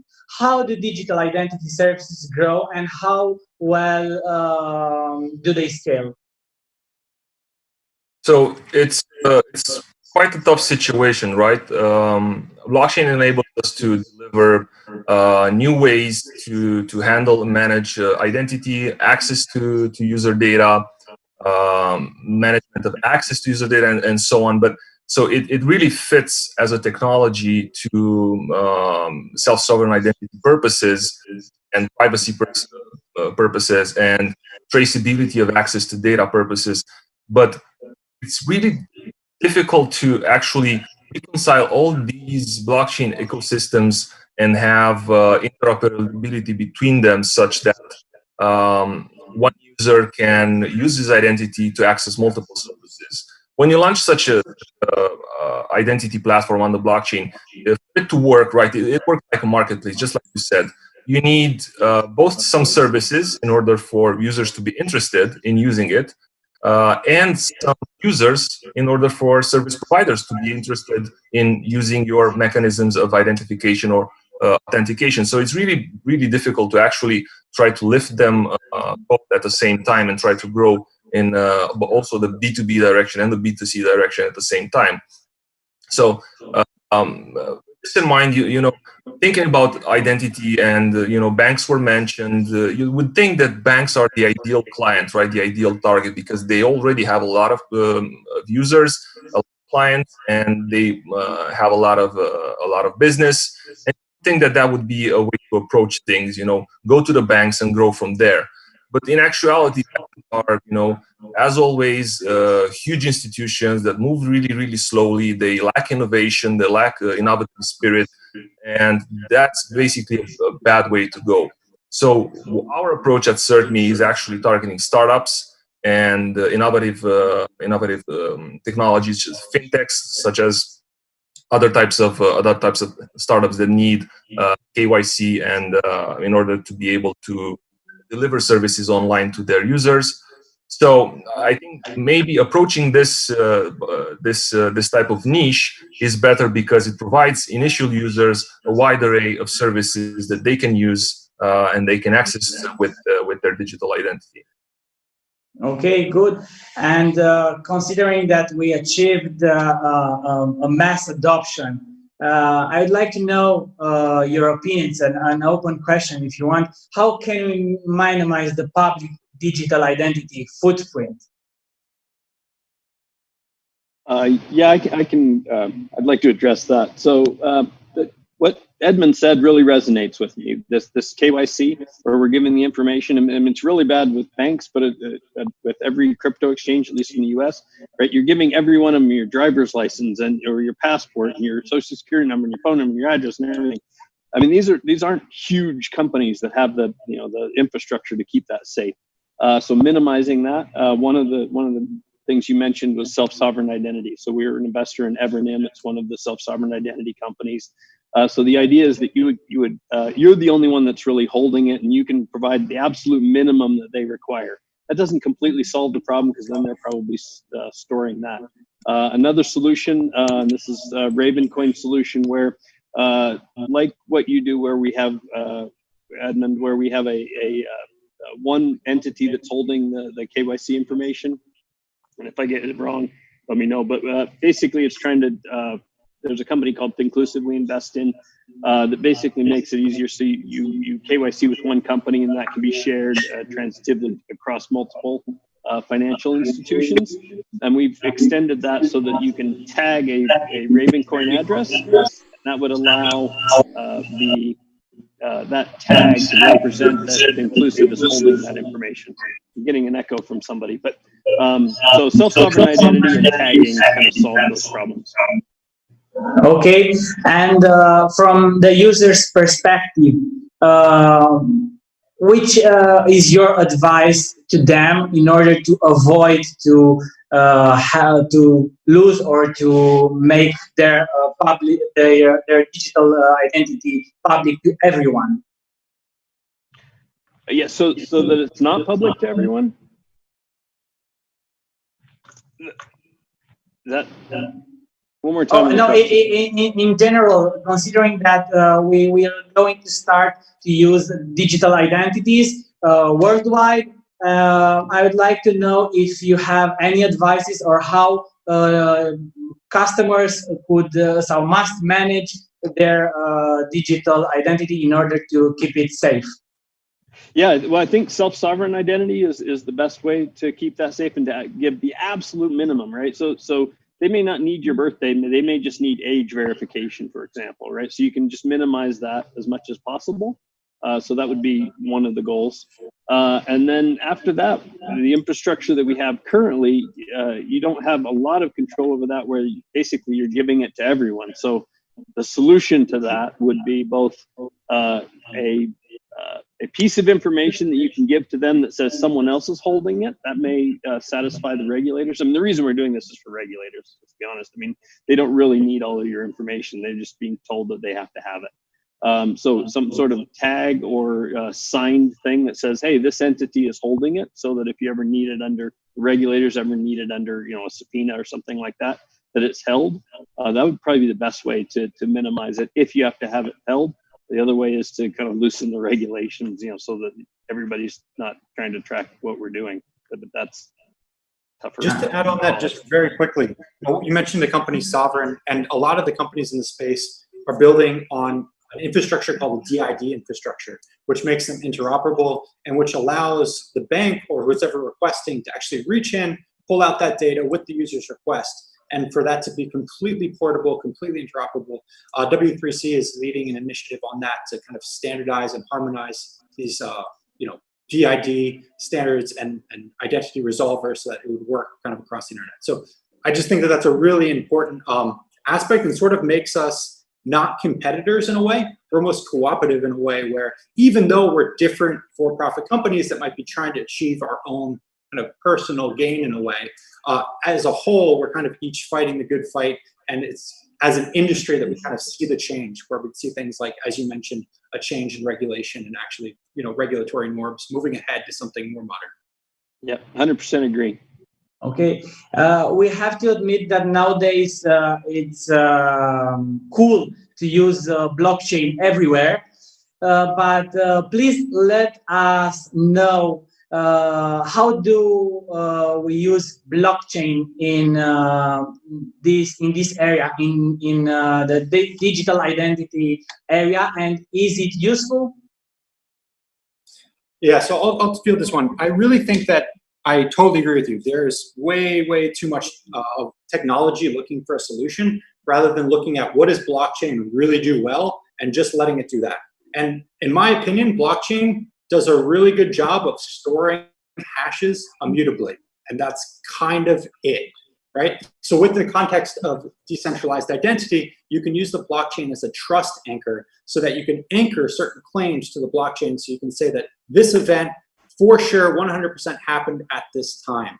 And that alone is really, really powerful. Now you could do that with an X509 certificate, but you can't really do that in a way where multiple parties can see that and view that at any time. It's not permissionless, it's not completely open. So that's kind of a really important aspect that blockchain brings to self-sovereign identity. But more importantly, I think the question should actually be, does blockchain need self-sovereign identity, or does self-sovereign identity need blockchain, right? In my opinion, self-sovereign identity doesn't necessarily need blockchain, but Tron made a really good example earlier, which is all these exchanges, all these banks, all these different companies, specifically in the crypto space especially, are asking for our data, and they may not have the appropriate policies and procedures around that, right? We've even seen some of the biggest, most reputable exchanges and companies in the world lose our KYC and identity data. And that's because they're required by regulators to kind of ask for everything, right? Our passport, our utility bill, etc.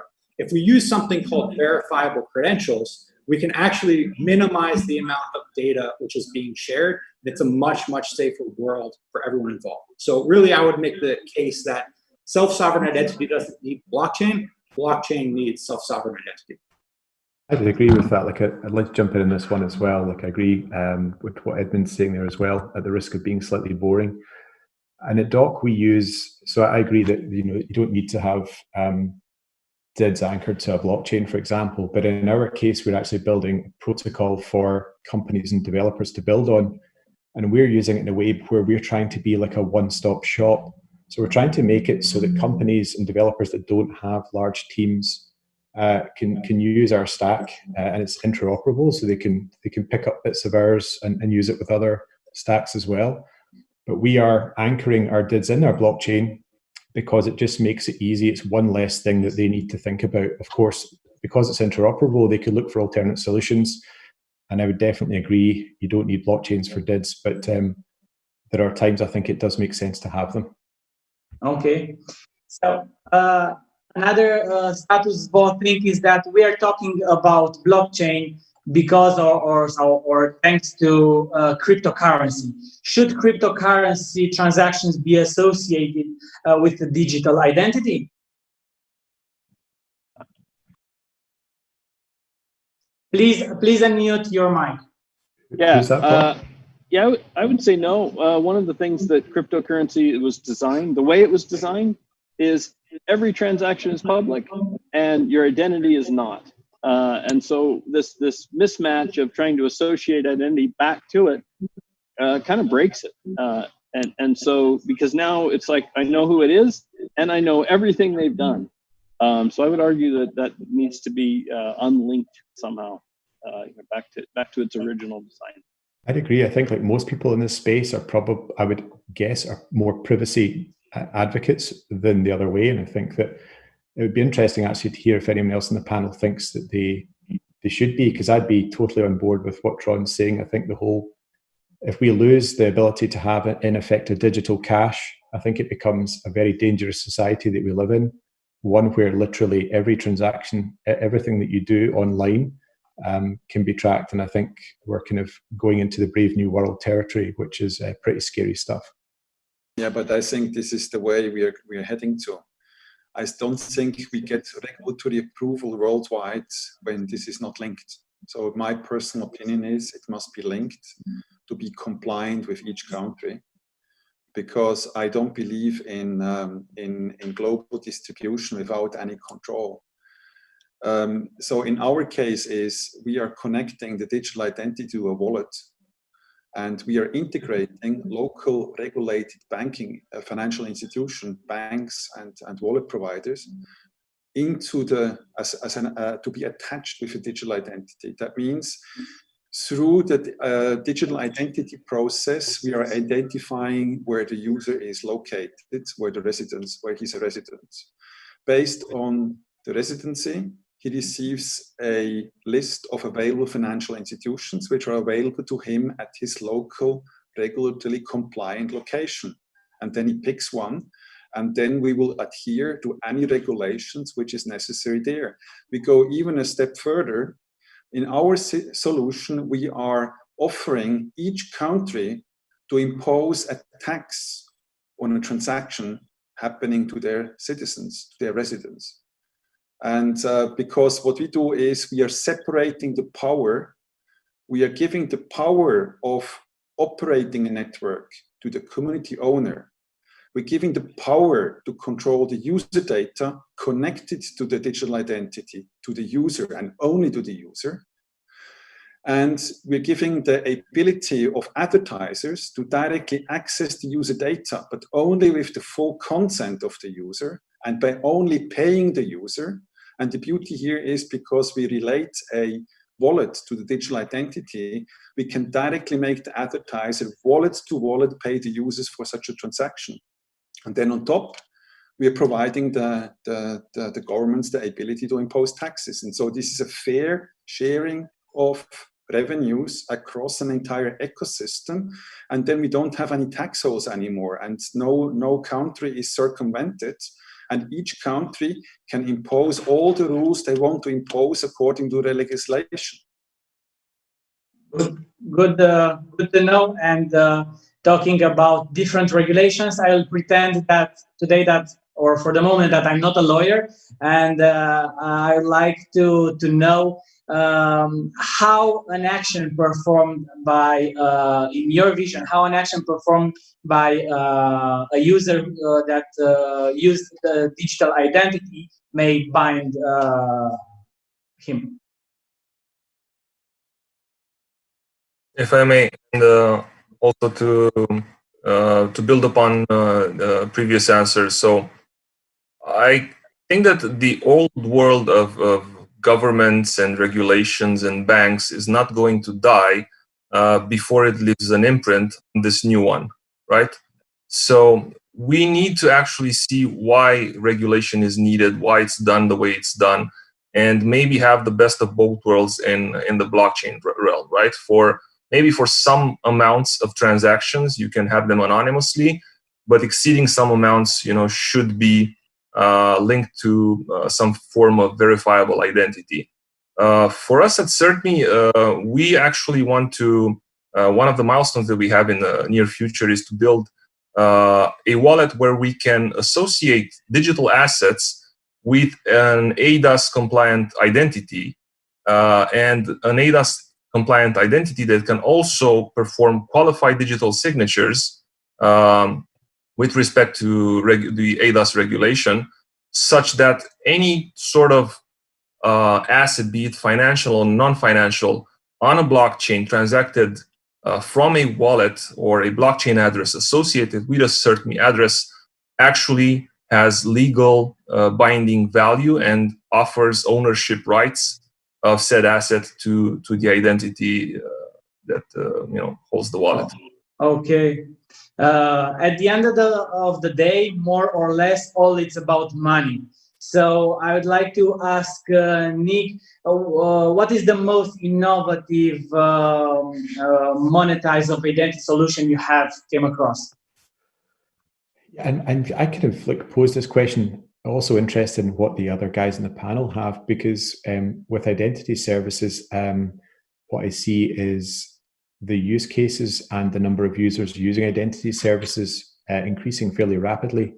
But it's a difficult thing at times to monetize. So in the context of this question, I was thinking about identity solutions, not just with the IDs themselves, but everything that makes up your digital identity. So that can be things like your social identity that's on Facebook, shopping patterns and things like that, and credit agencies. And one project, and I'm not even going to kind of shill my own project here. There was another one I'd come across that was interesting. It's been going, I think it runs on Ethereum, called Wibson, which is a decentralized marketplace for individuals to securely and anonymously sell their private data that's actually been validated, which I thought was quite a kind of interesting way to try and monetize, in effect, identity. I was wondering if the other panel guests had come across anything that they thought was really novel and interesting. Okay, thank you. Very, very interesting. Unfortunately, our time is over. Thank you very, very much for your input, and for the audience, if you have more questions, feel free to address them directly to to my colleagues of this panel, because I'm sure that they will be there to answer to your questions. So thank you very much, and take care of your identities. Thank you. Thanks, everyone. Bye, everyone. Bye. Bye.